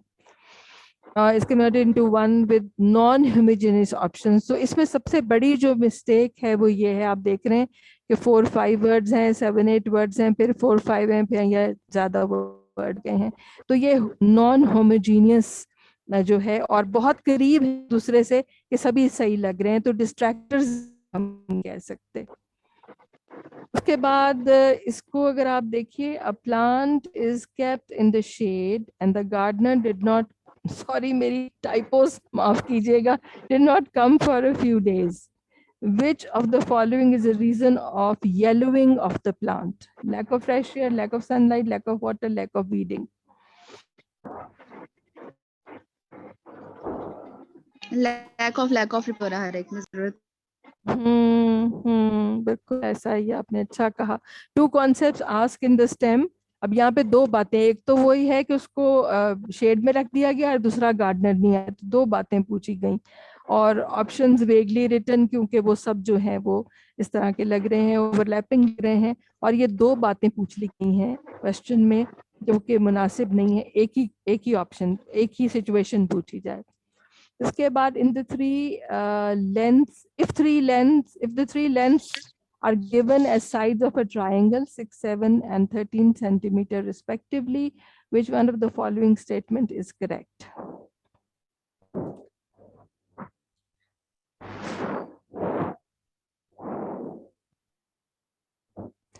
Maybe what is wrong? Maybe a triangle is wrong. अच्छा, अब इसमें देखिए आपके ख्याल में कौन सा ऑप्शन जो है वो ठीक नहीं है या वो सही जा नहीं रहा है, जो हमने अभी डिस्कस किए बातें उस वाले से। मैम बी है जो सही नहीं है Not possible. जी देखिए, मे बी वाली स्टेटमेंट जो है ना वो नहीं होनी चाहिए। हमने कहा था कि बिल्कुल हम क्लियर स्टेटमेंट्स देना चाहते हैं, तो इसमें यह है कि option A and C are mutually exclusive. A triangle is possible, maybe a triangle is formed। तो ये जो है ना वो एक ही बात कह रहे हैं। D is a filler, a triangle is possible with changes in length। तो जब दे दी गई है तो फिर चेंजेस क्यों लाएंगे in the quality of others। C is ruled out, क्योंकि मे बी वाली बात है, जो A और B मेजर ऑप्शंस रह जाते हैं, तो अब बच्चे के पास ये A ऑप्शन है या B ऑप्शन है, इसमें से वो अपनी जो है वो चूज करेगा। इसका मतलब ये है कि हमने एक्चुअली उसको 2 ही ऑप्शन दिए हैं। ये क्वेश्चन इसलिए नहीं अच्छा बना हुआ कि सिर्फ वो यही 2 ऑप्शन है, ये 2 ऑप्शन तो ऑलरेडी जो है वो निकल गए हैं उसके। तो ये चंद एक क्वेश्चंस थे जो मुझे जल्दी जल्दी में समझ आए और मैंने कुछ कोशिश की डिफरेंट सब्जेक्ट्स को देखते हुए लाने की। Now the house is open please. Ma'am आपका वो एक ट्रैफिक वाला क्वेश्चन था, उस पे प्लीज जाएंगे पीछे। ट्रैफिक वाला क्वेश्चन, क्योंकि वो भी मुझे ना मुझे एज अ स्टूडेंट कह लें कि वो इसी क्राइटेरिया मुझे फिट होता हुआ लग रहा था कि उसमें एक ऑब्जर्वर कोई दूसरा ऑप्शन भी सिलेक्ट कर सकता है and he might be justified in that, क्योंकि सिनेरियोज कुछ ऐसे थे उसमें जो पॉसिबल हो सकते हैं। तो हमें इस तरह के सवाल मेरा ख्याल है कंप्लीटली अवॉइड करने चाहिए in the exam with the answer which is the correct answer should be absolutely clear कि बस इसके अलावा कोई करेक्ट हो नहीं विनीश, सकता। आपने बहुत अच्छी बात कही। ये क्वेश्चन मैंने खुद ही बनाए हैं बैठ के, so obviously they are not may be not perfect नहीं, लेकिन ये है कि मैं आपको बताती हूँ कि इसमें क्या सोच थी। जैसा आपने कहा, मैंने इसमें आई एग्री कि इसमें से बहुत सी चीजें जो हैं वो, but the thing is again I was thinking, अब जैसे करण साहब कह रहे थे कि पीछे हमारा कंटेंट क्या है, तो कंटेंट में किस चीज का जिक्र किया गया है। अभी बात की कि वो क्वेश्चंस अच्छे नहीं होते जिसमें आउटलेयर ऑप्शंस दे दें, यानी वो ऑप्शन दे दें जो हमने पढ़ाया ही नहीं। तो अगर हमने कारों का जिक्र ही नहीं किया या यानी कंजेस्टेड एरियाज का जिक्र ही नहीं है और ना हमने पढ़ाया, ना हम दिया, ना इस पे बातचीत हुई, तो फिर जो है ये चीज है। तो ये चीज देखनी आपने अच्छा किया, इसको प्रिंट आउट किया है, तो इससे हमें लर्निंग मीन्स देना चाहेंगे। बल्कि आई टेल यू कई दफा तो वाकई 3 या 4 ऑप्शन सोचना भी मुश्किल हो जाता है, जो कि ऐसे ही है आउटलायर ना हो, बल्कि वो बन जाते हैं उसमें आउटलायर्स, क्योंकि हमें फिर ऑप्शन क्योंकि 3 पूरी करनी है तो फिर इंसान तो सोचता है कि व्हाट टू डू। राइटिंग अच्छा, can we go for ma'am, can we go for the option of both A and B or both C and D? Can we go for those options also if there are multiple answers? MCQ जो है वो 1 best होता है, तो हम इसलिए ये बहुत क्लियरली ये बात भी कह देते हैं, क्योंकि 2 को करना जो अगेन फिर उसकी जो एनालिसिस हम करते हैं ना, तो आप स्टूडेंट के दिमाग में नहीं जा सकते उसने कौन सा उसको बेटर लगा। ठीक है, तो वो एग्जाम एनालिसिस के हवाले से हमें पता है it's not a good way of asking. जी, any other questions please? Ma'am ये ऑप्शन दे सकते हैं कि all options are correct? Normally शायद हम ऑल ऑप्शंस आर करेक्ट नहीं, ये हमने कहा कि बेहतर है ना दीजिए, क्योंकि ऑल आर करेक्ट जो है वो भी बेसिकली टेक्स्ट पर ही बेस्ड है, लेकिन हम चाहते हैं कि वो थोड़ा सा सोच के लिखे और ये जो करेक्ट आंसर है वो उसको क्लियरली पता चले कि ये क्लियर, ये वाकई है। ठीक है, तो फर्ज कीजिए मैं ऐसे ही कह रही हूँ, जैसे हम ब्लूम्स टैक्सोनॉमी के ऊपर एक कोई MCQ बना देते हैं, तो ये 6 टर्म्स तो हमें पता है, जैसे knowledge comprehension, application, analysis, synthesis, वो एवैल्यूएशन, क्रिएशन। लेकिन अगर हम उसको ऑप्शन दें कि which one of the following are the Bloom taxonomy terms, तो हम एक करेक्ट देंगे, बाकी 3 कुछ और लिखेंगे। ठीक है ना? तो ये चीज आ जाती है। Thank you ma'am. Naureen Mirza ji Naureen Mirza, जो हम ये पेपर बना रहे हैं ये ऑब्जेक्टिव टाइप होगा या MCQ? से ऑब्जेक्टिव में आपके पास काफी ऑप्शंस आ जाते हैं, यानी आप फिल इन द ब्लैंक्स की सूरत में दे सकती हैं, आप करेक्ट फॉल्स एंड करेक्ट के ऑप्शंस में देख सकते हैं, मैच द कॉलम की उसमें दे सकते हैं। MCQ उस तरह हमारे पास ऑप्शंस ज्यादा नहीं हो जाते कि अलग अलग तरीके से हम उनसे सवाल पूछे जाएं। देखिए, ट्रू एंड फॉल्स तो हम कर सकते हैं इसमें भी, MCQ and true and false तो दोनों कर सकते हैं। इसके अलावा आप कह रहे कौन से वाला? मैच कॉलम मैच करें करेक्ट वर्ड को, वो डिपेंड करता है आपके कंटेंट पे कि आप किस तरीके से बना रहे हैं। मैच का तो मतलब यही है ना कि मतलब मैच इधर से उधर करना, यानी आई डोंट नो उसका गूगल फॉर्म में कोई ऐसा फॉर्मेट है, I am not very sure. कि उसमें ऐसा मैचिंग का कोई ऑप्शन जो है वो आ जाए, बच्चों के लिए बना सकते हैं, but at this level I think कि उसको अगर हम एमसीक्यू में ही ले आए तो ज्यादा बेहतर है। ओके जी जी, एनीबॉडी एल्स? जी अभी शमीम जो जैसे कह रही थी कि फिल इन द ब्लैंक्स किए जा सकते, तो Fill in the स्टेप्स में blank. अगर एक सेंटेंस दे देते हैं उसमें ब्लैंक छोड़ देते हैं, तो चूज द बेस्ट ऑप्शन, वो उसमें ये पॉसिबल है ना? जी बिल्कुल कर सकते हैं, but it's the same thing. यानी आपने जो जो ऑप्शन उस फिल इन द ब्लैंक करा रहे हैं वो नीचे लिख देने, उसने उसको आइडेंटिफाई करना है। हमारा मकसद तो ये है ना कि identify the correct one word. अगर हम ब्लैंक छोड़ दें स्टेप में, इज इट पॉसिबल? हाँ, मतलब आई थिंक कर सकते हैं, इसमें कोई हर्ज नहीं है, but I am just saying कि फॉर्मेट जो है वो एक ही तरह का हो जाता है उसमें, लेकिन कर सकते हैं। I think we can do that. Ma'am Naureen, इसमें हम इस तरह कर सकते हैं ना कि फॉर एग्जांपल जैसे एक हमने बॉक्स में हमने 4 to 5 वर्ड्स दे दिए, ठीक है, और नीचे हमने ना फिल इन द ब्लैंक्स की सूरत में 5 स्टेटमेंट दे दिए। अब वो स्टेटमेंट जो फिल करनी है वो गिवन वर्ड जो होंगे आपके पास बॉक्स में से, उसमें से चूज करके लिखने हैं। यानी एमसीक्यूज में तो स्टेप बाय स्टेप, यानी हर बार सोचना ए बी सी ऑप्शन, नए बार सोचना इज वेरी डिफिकल्ट कि आप पूरा पैटर्न इस पे बनाएं। अगर हम पैटर्न का ये क्राइटेरिया रख लें कि फिल इन द ब्लैंक्स हो, choose the correct words and fill the blanks, इस तरह हो सकता है। इसके पास फिर दूसरा हम एमसीक्यूज में जिसमें हम ऑप्शन दे सकते हैं। तीसरा जो है हम करेक्ट द आंसर, यानी स्टेटमेंट पढ़ें और फॉल्स एंड रॉन्ग्स, इस तरह कर सकते हैं। देखिए उसमें सिर्फ, जी मैं आपकी बात से पार्शियली एग्री कर रही हूँ, लेकिन इसमें मेरे पास जो एक क्वेश्चन आ जाएगा कि अगर एक क्वेश्चन का हम एमसीक्यू तो उसमें एक ही नंबर रखेंगे ना, लेकिन जहां आप पांच फिल इन द ब्लैंक्स दे देंगे और उसको फिर 5 उसको फिल करने हैं, तो वहां फिर 5 हो जाएंगे उसके। जी जी, वहां 5 हो जाएंगे। लेकिन मेरी नजर में मैनेज कैसे करेंगे 5 ऑप्शन को ऑनलाइन टेस्ट में? फिर आपको दूसरा लिंक आर्ट वाला फॉर्मेट यूज करना पड़ेगा, एमसीक्यू के फॉर्मेट से हटना पड़ेगा, अरेंजमेंट चेंज करनी पड़ेगी, वो बहुत आपको खुद प्रॉब्लम होगी और असेसमेंट भी होगी। मैम यहाँ पर सबसे पहले तो यही है कि पेपर बनाने से पहले अगर हमें गूगल शीट, जिस तरीके से मैंने नहीं काम किया उस पे, अगर हमें वो इंट्रोड्यूस पहले अगर वो उसकी दे दी जाती कि हाँ इस पे मैं इस तरह काम कर सकती हूँ या इस पे काम कर सकती हूँ, उसके बाद फिर हम सोचेंगे कि हाँ इस पे ये वाला मैं बना लूँ, फिल इन द ब्लैंक्स की सूरत में बना दूं यहाँ पे इसके एमसीक्यू। मिस इसीलिए आपको कहा है कि एक आप सैंपल सबमिट करा दें, तो उससे अंदाजा भी हो जाएगा हमें। अस्सलाम वालेकुम। मैं भी कुछ कहना चाहूंगी सर, कुछ कहना चाह रहे हैं? एक छोटी सी चीज मैं काइंडली देखिए, हमारे जब आप ये काम करेंगे ना, तो ऑलमोस्ट जो मेरा लास्ट 3 मंथ्स का जो तजर्बा रहा व्हाट्सएप पे, मेरा अपना जाती ख्याल है, बाकी जिन लोगों ने काम किया वो भी जानते होंगे मोटा मोटा, कि 50 to 60% लोगों ने गूगल फॉर्म पे पहली दफा उन्होंने अटेम्प्ट करेंगे वो पेपर। मोर देन दैट, बहुत मोहतात अंदाज से बात कर रहा हूँ, ठीक है ना।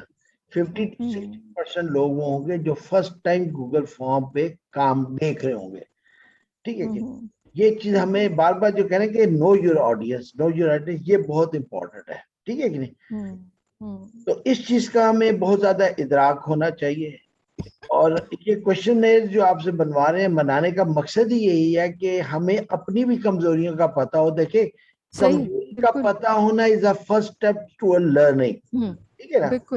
तो हमने इसीलिए कहा कि आप एमसीक्यू बनाएंगे जब गूगल फॉर्म में, तो कई लोग होंगे जिनको गूगल फॉर्म में फर्स्ट टाइम ये चीज बनाना ही आएगी, ठीक है। यार हम खुद भी तो सीख रहे हैं ना, तो इसीलिए कह रहे हैं कि हम अपनी चीजों को जितना सिंपल रखें, और प्रोग्रेसिवली आपको जैसे जैसे फीडबैक आता जाएगा, फिर आप बेशक उसको इम्प्रूव कर सकते हैं, ठीक है कि नहीं। मतलब आप कोशिश करें कि जैसे भी कुछ चीजें आपको बताएंगी विद रेफरेंस टू के पेपर्स वगैरह कब तक देने आपने, तो आप इनिशियली तो मैं ये सजेस्ट करूंगा कम से कम पहला चैप्टर सिंपल एमसीक्यूज पे रखें, और उसमें एक चीज सिस्टर ये भी बता दें, क्योंकि ये ओपन बुक क्वेश्चन भी बन सकता है, और एक चैप्टर हार्डली 4 से 5 या 8 सफों पर है। तो how much time we should give, जबकि ऑप्शन भी देते हैं। देखिए फिलिंग द ब्लैंक उसको ढूंढना है, एमसीक्यूज में उसको 3 में से ऑप्शन देखनी है। एक तो उसका टाइम 30 सेकंड होना चाहिए। अगर फिलिंग द ब्लैंक हो तो चलो वो बुक खोलता भी है तो उसको ढूंढने में टाइम लगेगा, एमसीक्यूज में इश्यू नहीं होगा उसे। तो हमने नहीं sir, fill in the blank की जो बात वो कर रही है ना, मैं थोड़ा सा क्लियर करती हूँ। जो मिस फरहाना ने बात की है, फिल इन द ब्लैंक जो है ना, उसकी भी आंसर्स नीचे लिखे होंगे, सिर्फ वो क्वेश्चन का फॉर्मेट ब्लैंक वाला होगा, बिल्कुल सही होगा वो भी मैं ये कह रहा हूँ कि पहला चैप्टर है ना, पहला चैप्टर अगर आप सिर्फ एमसीक्यूज करें तो हमें अंदाजा हो जाएगा कि हमारे पास किस लेवल का टीचर है। फिर आहिस्ता कम रखें। एक देखिए ड्राफ्ट एमसीक्यू तो आपने बनाया हुआ, कितना टाइम लगेगा उसको चेंज करने में, फिलिंग द ब्लैंक्स में।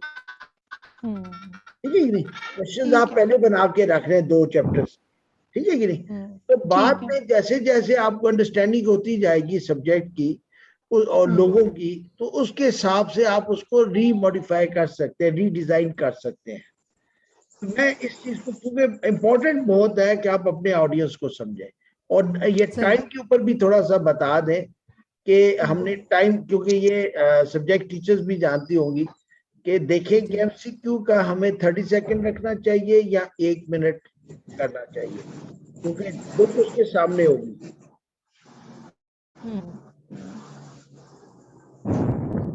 जी मेरा ख्याल है सर 1 मिनट होना चाहिए, 30 सेकंड कम है। स्टेटमेंट जब वो रीड करने में हाँ टाइम लग जाता है। जी बिल्कुल, थोड़ा समझने में कई दफा रीड करना पड़ता है, समझना पड़ता है, तो I would say 1 minute is a safe time. ठीक है, क्योंकि हमने फिर क्लोज करना होगा ना। जी जी जी जी बिल्कुल ठीक है। अभी सिस्टर शमी थोड़ा सा अपना तारुफ करा दें, कहीं मैंने आपके मतलब कुछ, यू आर फ्रॉम पिंडी। जी जी सर, मैं पिंडी से ताल्लुक रखती हूँ, और मैं पाक तुर्क इंटरनेशनल स्कूल एंड कॉलेज में एज एचओडी काम किया है मैंने, एज उर्दू एचओडी। अच्छा माशाल्लाह। अभी भी उधर ही है? जी जी जी, अभी भी मैं ही हूँ, पाक तुर्क मारिफ में ही हूँ। सिस्टर तैयबा को जानती है? तैयबा, जी जी जी, मैम तैयबा साकिब जी। वालेकुम सलाम जी सर। ठीक है कि नहीं? जी, उन्हीं के अंडर काम किया है सर। तो बस ये देखिए पाक तुर्क में तो फिर भी आपका तकरीबन, मैं आई एम नॉट रॉन्ग, आपकी 8000 फी है शायद। जी जी जी ठीक है कि नहीं? तो आपको जी भी वो होगा जिसको you must be giving about 25 to 30 के करीब। जी जी जी ऐसे ही है ना? तो जी जी ऐसे ही है, लेकिन हमने उसको भी देखना है जो बेचारी 10,000 रुपये ले रही है जी। बस ये बड़ा इम्पोर्टेंट है कि आप थोड़ा सा नीचे पे सोचें, ठीक है ना? तो वो ठीक है, वो हमने उसको देखना। आपके आपके यहाँ तो माशाल्लाह हर साल एक ट्रिप भी जाता है टर्की का। हाँ जी जी सर, हमारे यहाँ तो सर ये जो बेसिक चीजें आप जो बता रहे हैं ये तो काफी ट्रेनिंग है। मैंने फौजी फाउंडेशन में सर्वे किया बच्चों से, वी आर इन पिंडी, और मेरे में हार्डली 2% बच्चे मरी तक गए हुए थे। This is what it is, ठीक है ना? तो ये बड़ा इम्पोर्टेंट है कि हम विंडो से बाहर देखें कि मौसम गर्म है, ये सर्द है, ये इम्पोर्टेंट चीज है। और ये हमने एक्चुअली इसीलिए बार बार ये जो मैं चीजों पे एम्फसाइज कर रहा हूँ ना, वी हैव टू अंडरस्टैंड हमारा ऑडियंस और हम किस काम करें, ये बहुत इम्पोर्टेंट है। और इंशाल्लाह भी आप जब ये जब करेंगे ना व्हाट्सएप पे, फिर आपको काफी अंदाजा हो जाएगा, और आप देखिए कि आपके यहाँ ग्रुप में कितने लोग हैं और कितने पार्टिसिपेट करेंगे, तो वहां आप समझ जाएगा। जो पार्टिसिपेट नहीं कर रहा है, ये बेचारा वो टीचर है जो शर्मा रहा है बोलने पे, वो शर्मा रहा है लिखने पे, तो ये वो टीचर होगा जो बेसिकली शायद गूगल फॉर्म उसने जिंदगी में पहले कभी खोला भी ना हो। ठीक है कि नहीं? जी सर, ये मिस इकरा कुछ कहना चाह रही है, उनका क्वेश्चन ले लें। जी जी प्लीज। जी इकरा बहन, अस्सलाम वालेकुम। जी वालेकुम। मिस नौरीन, मेरा आपसे एक क्वेश्चन है कि जब हम एमसीक्यूज लिखते हैं और एमसीक्यू के बिल्कुल स्टार्ट में हम स्पेस दे देते हैं, तो उसको कहते हैं सब स्टैंडर्ड एमसीक्यू है वो। तो वो मुझे कभी समझ नहीं आती कि वो सब स्टैंडर्ड क्यों होता है। सॉरी, मेरी पिछले आपके चंद लफ्ज मुझे नहीं मिले, खो गए कहीं। सब स्टैंडर्ड क्या? जब हम एमसीक्यू, कोई भी एमसीक्यू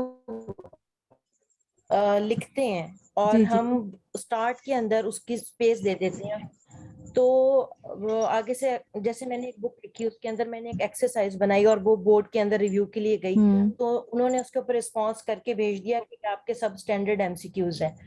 तो मुझे समझ नहीं आया कि उसमें ऐसा क्या था कि वो सब स्टैंडर्ड उन्होंने लिख भेज दिया। बहन, अब ये है कि ये तो आपके एमसीक्यूज देखकर ही मैं कोई जवाब दे सकती हूँ कि अगर ऐसा लिखा गया तो क्या चीज ऐसी थी जो उनकी एक्सपेक्टेशन पे नहीं पूरी उतरी। चलें, अब हम एमसीक्यूज का सेशन करेंगे ना, तो फिर उसमें हमारे है ना, उनको रिलेट करने तो होपफुली आंसर मिल जाएगा। क्या चीज है? आपने बहुत सारी चीजें यहाँ पे डोंट्स कही हैं, डोंट्स लिखा तो नहीं लेकिन डोंट्स थे, तो अगर उससे रिलेट करें तो होपफुली उसमें से ही कोई एक गलती होगी ही होगी। ऐसा है कि मैं ये भी दिखाना चाह रही थी, ये मैंने एक और हैंडआउट तैयार किया है, अभी इसको चैट में डाल देती हूँ। इसमें मैं सिर्फ क्विकली दिखाई, ये 14 नहीं, सॉरी, ये मैंने ज्यादा कर दिए थे बाद में। ये मेरा ख्याल है कोई टोटल बन जाते हैं, लेट मी गो डाउन जी, 18 कर दिए मैंने, 14 नहीं है ये, अब रहे। तो ये मैंने कुछ 18 पॉइंट्स यहाँ इकट्ठे कर दिए हैं आपके इसी, आई होप कि ये भी वो आपको, एक तो एक तरह से समरी है ये तकरीबन पूरी स्लाइड्स की भी, और इसमें और भी बहुत सारी चीजें जो है वो इस तरह से है। तो ये आप एक चेकलिस्ट की तरह अपने सामने रख सकते हैं जब आप क्वेश्चंस लिख रहे हो, जब बना रहे हो, डिजाइन कर रहे हो। तो आई होप कि ये भी आपको जो है वो काफी इंसाइट और मददगार साबित हो सकता है। मैं इसको भी डाल देती हूँ चैट में, इस डॉक्यूमेंट को भी। जी, एनी अदर क्वेश्चन? बताइए कि बस मैं फाइनली यही पूछना चाहूंगी, I hope that this session was of some use to all of us and definitely. चलिए, thank you so much ma'am, बहुत जबरदस्त। चलिए, दैट्स गुड टू हियर कि चलिए कम से कम ये रहा कि हमारी मेहनत थोड़ी बहुत जो है वो कारगर रही। तो इंशाल्लाह देखिए आगे आगे चल के इंशाल्लाह जैसे जैसी चीजें उठेंगी, मैं सिर्फ ये करना चाह रही हूँ एंड पे कि अगर हम इसको एक दफा रिवाइज कर लें कि हमने क्या डिसाइड किया है। तो इफ यू ऑल एग्री, तो हमने ये डिसाइड किया है कि हम जितने क्वेश्चंस होंगे मोस्टली एमसीक्यूज बनाएंगे। We all agree? जी जी जी। उसके बाद हमने ये कहा कि हमने ये कहा कि हम जो किताब में से देंगे वो ज्यादातर जो है रिकॉल एंड कॉम्प्रिहेंशन होने चाहिए, लेकिन जो हमारी डिस्कशन में से हम एप्लीकेशन टाइप क्वेश्चंस निकाल सकते हैं। लेकिन हमने को परसेंटेज सेट नहीं की, जैसा हम 80-20 या 90-10 कह रहे थे, मे बी एक आध सवाल कोई ऐसा शायद उसमें हम जो है उस तरफ से डाल सके। नंबर ऑफ क्वेश्चंस आप बताइए, क्या हमें उसको भी स्टैंडर्ड करना चाहिए? जी मैम, आई थिंक करना चाहिए मैम, बहुत जरूरी है। जी जी। तो आपका क्या ख्याल है कि कितने क्वेश्चंस होने चाहिए? एक सजेशन है कि मैम कि आपको एक लो लिमिट और अपर लिमिट रखने की, इस रेंज में रहना है आपने, कि इससे कम भी नहीं बना सकते, इससे देखिए फिर मार्किंग की बात आ जाएगी ना कि इक्वल मार्क्स रखे सबके, मेरा ख्याल तो वो यूनानिमस रहेगा। 20 से 30 के बीच में सिलेक्ट कर लें नंबर, मेरा ख्याल है, अदरवाइज फिर परसेंटेज निकालनी मुश्किल हो जाएगी ना। जी, फिर 10 हो या 20 हो या 10 हो या 20 हो। 10 या कम होंगे, मेरा ख्याल है 20 जो है वो सबसे बेस्ट है ऑप्शन। आई थिंक 20 सभी को आई थिंक सूटेबल लग रहा है। सो पहले पेपर के लिए let's put it this way कि हम 20 क्वेश्चंस कर लेते हैं पहले चैप्टर के लिए। ठीक है, ठीक है। 20 मार्क्स होंगे उनके। जी, 20 मार्क्स हो जाएंगे, बिल्कुल 1 mark for each question. Ma'am इसकी टाइम लिमिट भी होगा, जिस तरह आपने कहा था कि एक एमसीक्यूज के लिए 1 मिनट हो, 1 मिनट 20 मिनट का हो जाएगा। हाँ, तो 20 मिनट का पेपर हो जाएगा। बस ठीक जी है, आई जी थिंक दैट्स रीजनेबल आल्सो, उस तरह से भी टाइम के लिहाज से भी और रीजनेबल होगा। चैप्टर 2 के लिए भी डिसाइड कर लें, क्योंकि वो भी हम बना रहे हैं साथ साथ। जी आजरा बताइए। फिलहाल 20 ही बना लेते हैं, फिर अगर if there is I changes think so, after the first test तो वील ऐड। ठीक हाँ है, आई थिंक ये हम दोनों चैप्टर्स के लिए फिलहाल 20 ही रख लेते हैं। ठीक है, फाइन। और एक बात मैं फिर से ये रिपीट कर दूं जो हमने अभी कही भी है कि जो आप कंटेंट लें क्वेश्चन बनाने के लिए, वो इम्पोर्टेंट पोर्शन होना चाहिए उस चैप्टर का। ऐसा ना हो कि हम किसी भी ऐसी अनजानी सी कोई बात जो वहाँ पे इतनी इम्पोर्टेंट भी नहीं है उसको पूछने लगे, तो ये बहुत जरूरी है। What to ask, what to ask. जी वलीद आप कुछ कह रहे हैं? जी अच्छा मैम, इसमें भी ना टाइम वाला, क्योंकि मैं कंप्यूटर साइंस के होने के नाते इसमें ना गूगल फॉर्म में ना, जैसे टीचर हमारा गाँव का है, हो सकता है गूगल फॉर्म पे क्लिक करे और वो घूमता ही रहे, तो उसका टाइम तो शुरू हो जाएगा। तो हमें 5 मिनट टेक्नोलॉजी के भी रखने चाहिए एक्स्ट्रा, कि जो भी टाइम है, लेकिन सपोज हम आपको लगता है रीअटेम्प्ट रख रहे हैं, 20 मेरा मिनट में ख्याल हो है जाएंगे। रीअटेम्प्ट तो हम रख रहे हैं, हाँ बिल्कुल रीअटेम्प्ट रख रहे हैं सर। हाँ रीअटेम्प्ट जो रख रहे हैं। अच्छा ठीक ऐसी है। चीजों के लिए रीअटेम्प्ट है जी, बिल्कुल ऐसा ही है, बिल्कुल। Thank you Vineesh for reminding. No problem. और मैम हम लिंक चीजें शेयर तो मैंने करेंगे व्हाट्सएप देखी। पर गूगल फॉर्म का ना, और जी फिर उससे जो है वो अटेम्प्ट कर लेंगे टीचर्स। नहीं, मैं बस ये पूछना चाह रही थी कि वो लिंक ही हम शेयर करेंगे ना, क्योंकि मतलब जी उसके तो कई फॉर्मेट्स होते हैं, बस हम लिंक शेयर कर देंगे व्हाट्सएप में, तो उससे क्लिक करके जो है वो अटेम्प्ट कर लेंगे टीचर्स। मिस हमारा जो मॉडरेटर्स है ना, हमारा काम बना के मैम को देना है, बाकी IT department will deal with the आगे डिटेल्स, करेंगे कैसे जी कब कैसे शेयर होना है, जी ठीक है? जी जी बिल्कुल। चलिए मैम ठीक है। नौरीन, एक सॉरी सजेशन है सॉरी कि सॉरी सॉरी टीचर्स बिनीश, जो जी जी टाइम जी है सर। पेपर का वो भी आप लोगों ने देना है, ठीक है? और क्या चीज है? जो आईटी डिपार्टमेंट आपको सिर्फ थोड़ा सा टेक्निकल असिस्ट करेगा, ठीक है कि नहीं? पेपर आप लोग तो जैसे ही अपलोड कर दोगे अपने ग्रुप में, तो ऑटोमेटिकली वो पेपर का टाइम स्टार्ट हो गया।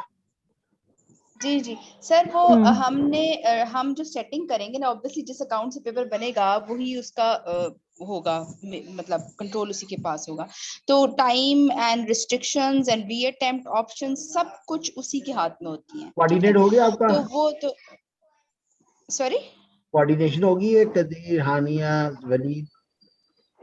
नहीं, अभी तो हमारे पास फॉर्म्स आना नहीं ना, अभी मैम अप्रूव कर देंगी, सब कुछ होगा तो फिर then we'll have a coordination.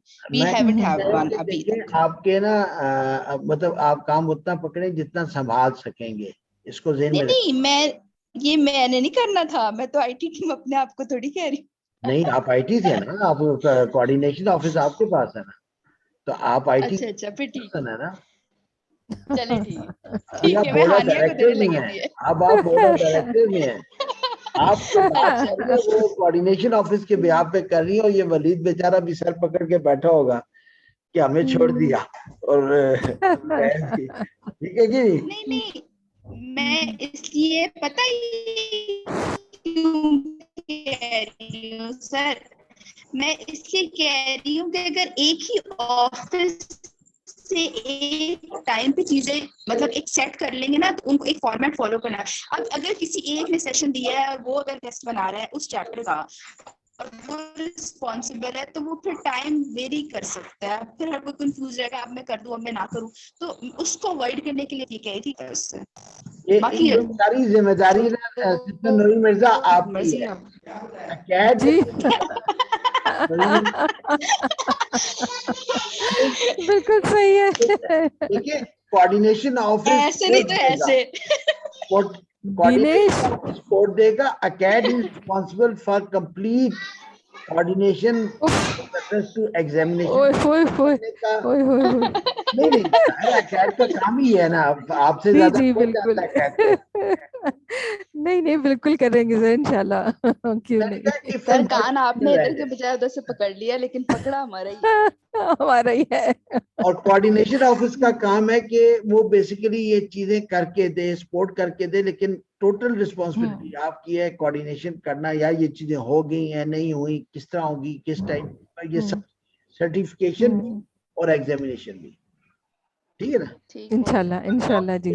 लोगों को इस साइड पे लाना है कि व्हाट्सएप क्या है, पेपर बनाओ, ठीक है, पढ़ाओ, वो उनका काम है, लेकिन एग्जाम और जो सर्टिफिकेट है ये टोटली आपका है। और सिस्टर बेनिश जो है वो कोऑर्डिनेशन ऑफिस की इंचार्ज है, इनके पास अल्हम्दुलिल्लाह एक अच्छी टीम अभी बन गई है, तो ये फिर आपको टोटल सपोर्ट देंगी, लेकिन वो सारी कोऑर्डिनेशन आप इनके साथ रखें। जी जी इंशाल्लाह। इकरा ने शायद काफी देर से हाथ उठाया हुआ है। इकरा क्वेश्चन कर लिया था मेरा ख्याल है उन्होंने। अच्छा ठीक है ठीक है। तो चलिए जी, I think this brings us to the end of today's session. Thank you very much everybody, आप लोग आए और बहुत ही आई थिंक फ्रूटफुल और अच्छी डिस्कशन हो गई। और मैं भी इंशाल्लाह कोशिश करती हूँ कि जो कोशिश नहीं करती, मैं करती हूँ कि अभी ये जो हमने ये जो हमने डिसीजंस लिए हैं इसको मैं पॉइंट्स बनाकर तो मैं भी उसमें डाल देती हूँ एडमिन वाले ग्रुप में। अगर मुझसे मेरा ख्याल है सर ने डाल दिए साथ साथ। अच्छा हमारे मैडम आपने एक लिंक भी शेयर करना था जहाँ जी, से मैं भी कर देती हूँ जी। मैं भी आपसे इस पे रिक्वेस्ट होगी, जो आपने क्वेश्चंस फ्रेम करने के लिए स्टार्टिंग वर्ड्स है ना वर्ड्स के, जी सर, अगर आप इसको कट पेस्ट करके ना लेवल 1 के नीचे जो क्वेश्चन है 2 के, इस तरह एक स्लाइड में ये सारे क्वेश्चंस आ जाएंगे ना, तो बड़ा इजी समझ आ जाएगा इनको कि रिमेम्बरेंस, अंडरस्टैंडिंग, एनालिसिस, ये वर्ड्स कैसे स्टार्ट होते हैं लेवल्स के, ठीक है ना? अभी तो सेपरेट है ना, हर स्लाइड अलग है, 6 लेवल की 6 स्लाइड्स हैं, हर स्लाइड में वर्ब्स हैं, ठीक है ना? अगर आप एक कंपैरेटिव स्लाइड बना दें, सिर्फ उसमें लेवल लिख दें 1 2 3 4 5 लेफ्ट टू राइट, और नीचे ये आप जो स्टार्टिंग वर्ब्स हैं ये डाल दें तो अंडरस्टैंडिंग हो जाएगी सबकी। तो ये मैं मैं अभी कर देती हूँ, लेकिन उससे बेहतर मैं सजेस्ट कर सकती हूँ कि 1 पेजर जो है मैं आपको एक अच्छा सा बना के वो मतलब फॉरवर्ड कर देती हूँ, जिसमें यहाँ पे तो मैंने चंद एक लिखे थे स्लाइड में, जितनी भी जगह होती है उसके हिसाब से। जब आप क्वेश्चन बनाने लगते हैं तो एट टाइम आपको लफ्ज नहीं मिल रहा होता कि जो हमें एग्जैक्टली वर्ब पूछना है, तो उसके लिए मैं एक और वर्ड डॉक्यूमेंट जो है वो भी भेज देती हूँ। अभी उसमें ज्यादा ऑप्शन है हमारे पास, एक ही वर्ड एक ही पेज में। जी ठीक हो गया जी। लास्ट में मैं सिर्फ ये कहूंगा कि this is what we are going to do in this forum. हम सीखेंगे इंशाल्लाह एक दूसरे से भी और लोगों को भी सिखाएंगे, ठीक है कि इंशाल्लाह जी, इंशाल्लाह जी। सिस्टर नूरीन मिर्जा के इन्होंने ये बिस्मिल्लाह कर दी है हमारी कंटिन्यूस प्रोफेशनल डेवलपमेंट की, और सर वलीद ने जैसे, और मेरी आप सबसे रिक्वेस्ट होगी प्लीज कम फॉरवर्ड, ठीक है कि नहीं? आप जो बोर्ड ऑफ डायरेक्टर्स हैं वो तो जानते हैं कि दिन रात एक लगा हुआ है, बट ये किसी पे एहसान नहीं है, जिसका ख्वाब हो उसके लिए दिन रात के मायने नहीं होते। And we are looking for that team के जिनका में हम कदम हो जाए इंशाल्लाह, ठीक है? बहुत सर आपकी पेज से हम वो नहीं कर सकते मीटअप्स को, लेकिन कोशिश पूरी इसलिए हम हर बार कहते हैं हम पूरी कोशिश करेंगे।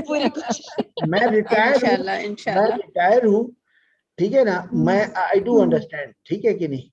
और मैं और जाहिर है अभी विनिश की बहुत बड़ी बात है, माशाल्लाह she is doing a job, और उसके साथ साथ ये काम भी कर रही है। बाकी हम में से जॉब जो है ना वो बस अपनी पसंद की कर रहे हैं, ठीक है कि नहीं?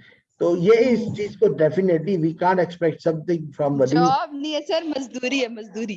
टीचर मजदूर है। मजदूरी अभी आपने मेरी बात मुझे कह दी तो लगता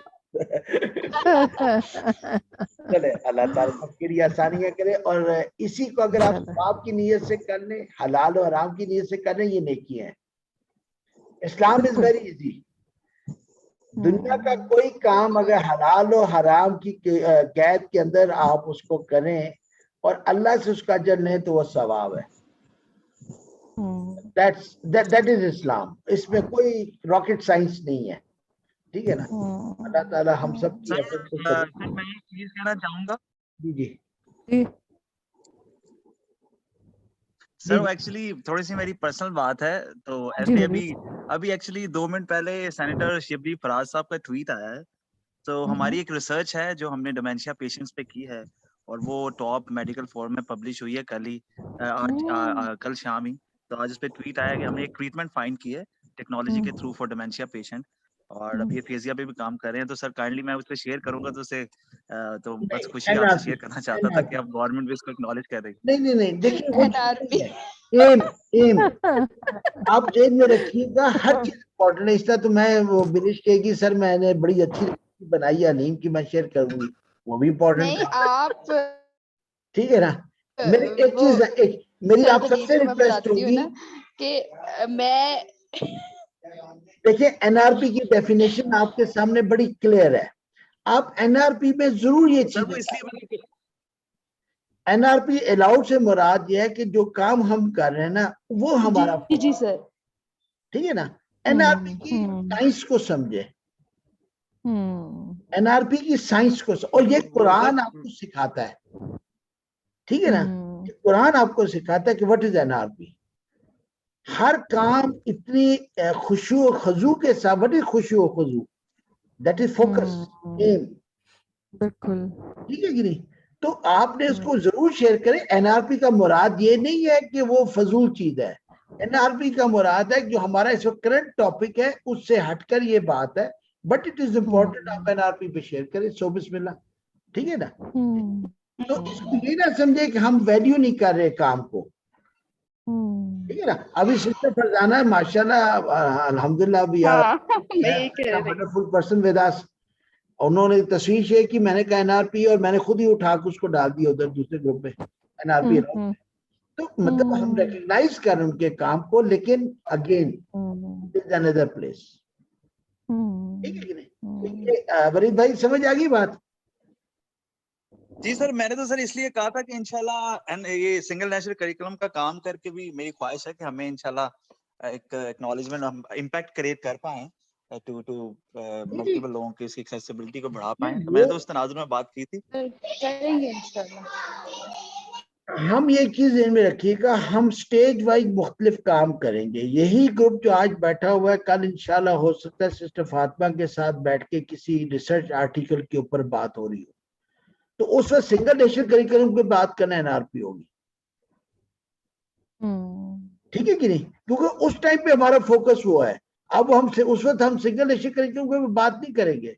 जब सिस्टर नौरीन मिर्जा पेडागोजी के ऊपर लेके जाएंगी सिंगल नेशनल करिकुलम के रेफरेंस से, तो हम वहां पे प्रोग्रेशन मैट्रिक्स नहीं पढ़ेंगे, ठीक है ना। उस वक्त प्रोग्रेशन मैट्रिक के ऊपर ज्यादा डिटेल में बात करना एनआरपी कंसिडर होगी। मकसद ये है कि इस वक्त हम जो काम कर रहे हैं वो उस वक्त वो चीज हमारा फोकस है। आपकी कंट्रीब्यूशन सो बिस्मिल्लाह जरूर शेयर करें एनआरपी में, हम सब वहां मेंबर हैं, वहां पे हम आराम से पढ़ेंगे, ठीक है ना। मैं एक छोटी सी मिसाल देता हूँ। मैंने उस दिन कहा कि मेरे घर सिस्टर फरजाना आ रही थी, मैंने कहा चलो लाहौर चैप्टर हो जाए। आप देखें फिर वो लाहौर वालों की बात शुरू हुई, आप देखें वो कंटिन्यूसली कोई 4-5 घंटे उसमें सिवाय लाहौर में गैदरिंग के कोई और बात नहीं आ रही। नतीजतन बहुत सी इंपॉर्टेंट चीजें कुछ लोगों ने मिस कर दी। I don't take their names, उनको पता ही नहीं था कि कोई चीज चल पड़ी है और वो मिस हो गई उनसे, क्योंकि वो बीच में दूसरी बात आ गई, ठीक है ना। तो हमने इंशाल्लाह कल्चर भी ये क्रिएट करना है कि we must understand this thing कि व्हाट इज दैट, ठीक है। जज़ाकल्लाह। खुशू हम पढ़ते हैं, मतलब खैर जब से ये काम शुरू किया है तो नमाज में भी खुशू खत्म हो गया, अल्लाह माफ करे चीजें जो है ना वो, लेकिन बट डेफिनेटली हमारा मकसद ये है कि हम फोकस हो। जो शख्स फोकस नहीं है ना वो बहुत अचीव कर सकता। आई होप किसी हद तक क्लियर कर सका, और नहीं समझ आई तो आप कहेंगे बुढ़ा सिरते आगे उनकी करिए, बस चलनी पड़ेगी।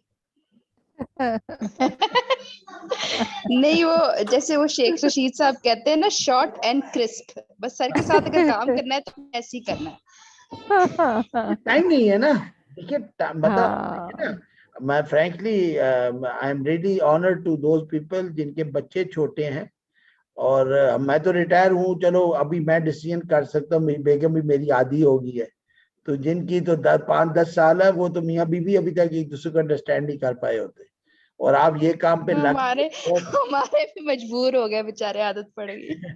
ठीक है ना, तो आप अपनी बड़ी हिम्मत है आप इस काम में। देखिए this is what is known as dream. इंशाल्लाह चलें, जज़ाकल्लाह इंशाल्लाह। ओके, बहुत बहुत शुक्रिया, thank you specially sister Noreen Mirza. Thank you very much जी, थैंक यू आप सबके अटेंड करने का। इंशाल्लाह we'll keep on with the discussion इंशाल्लाह। अल्लाह हाफिज। इंशाल्लाह।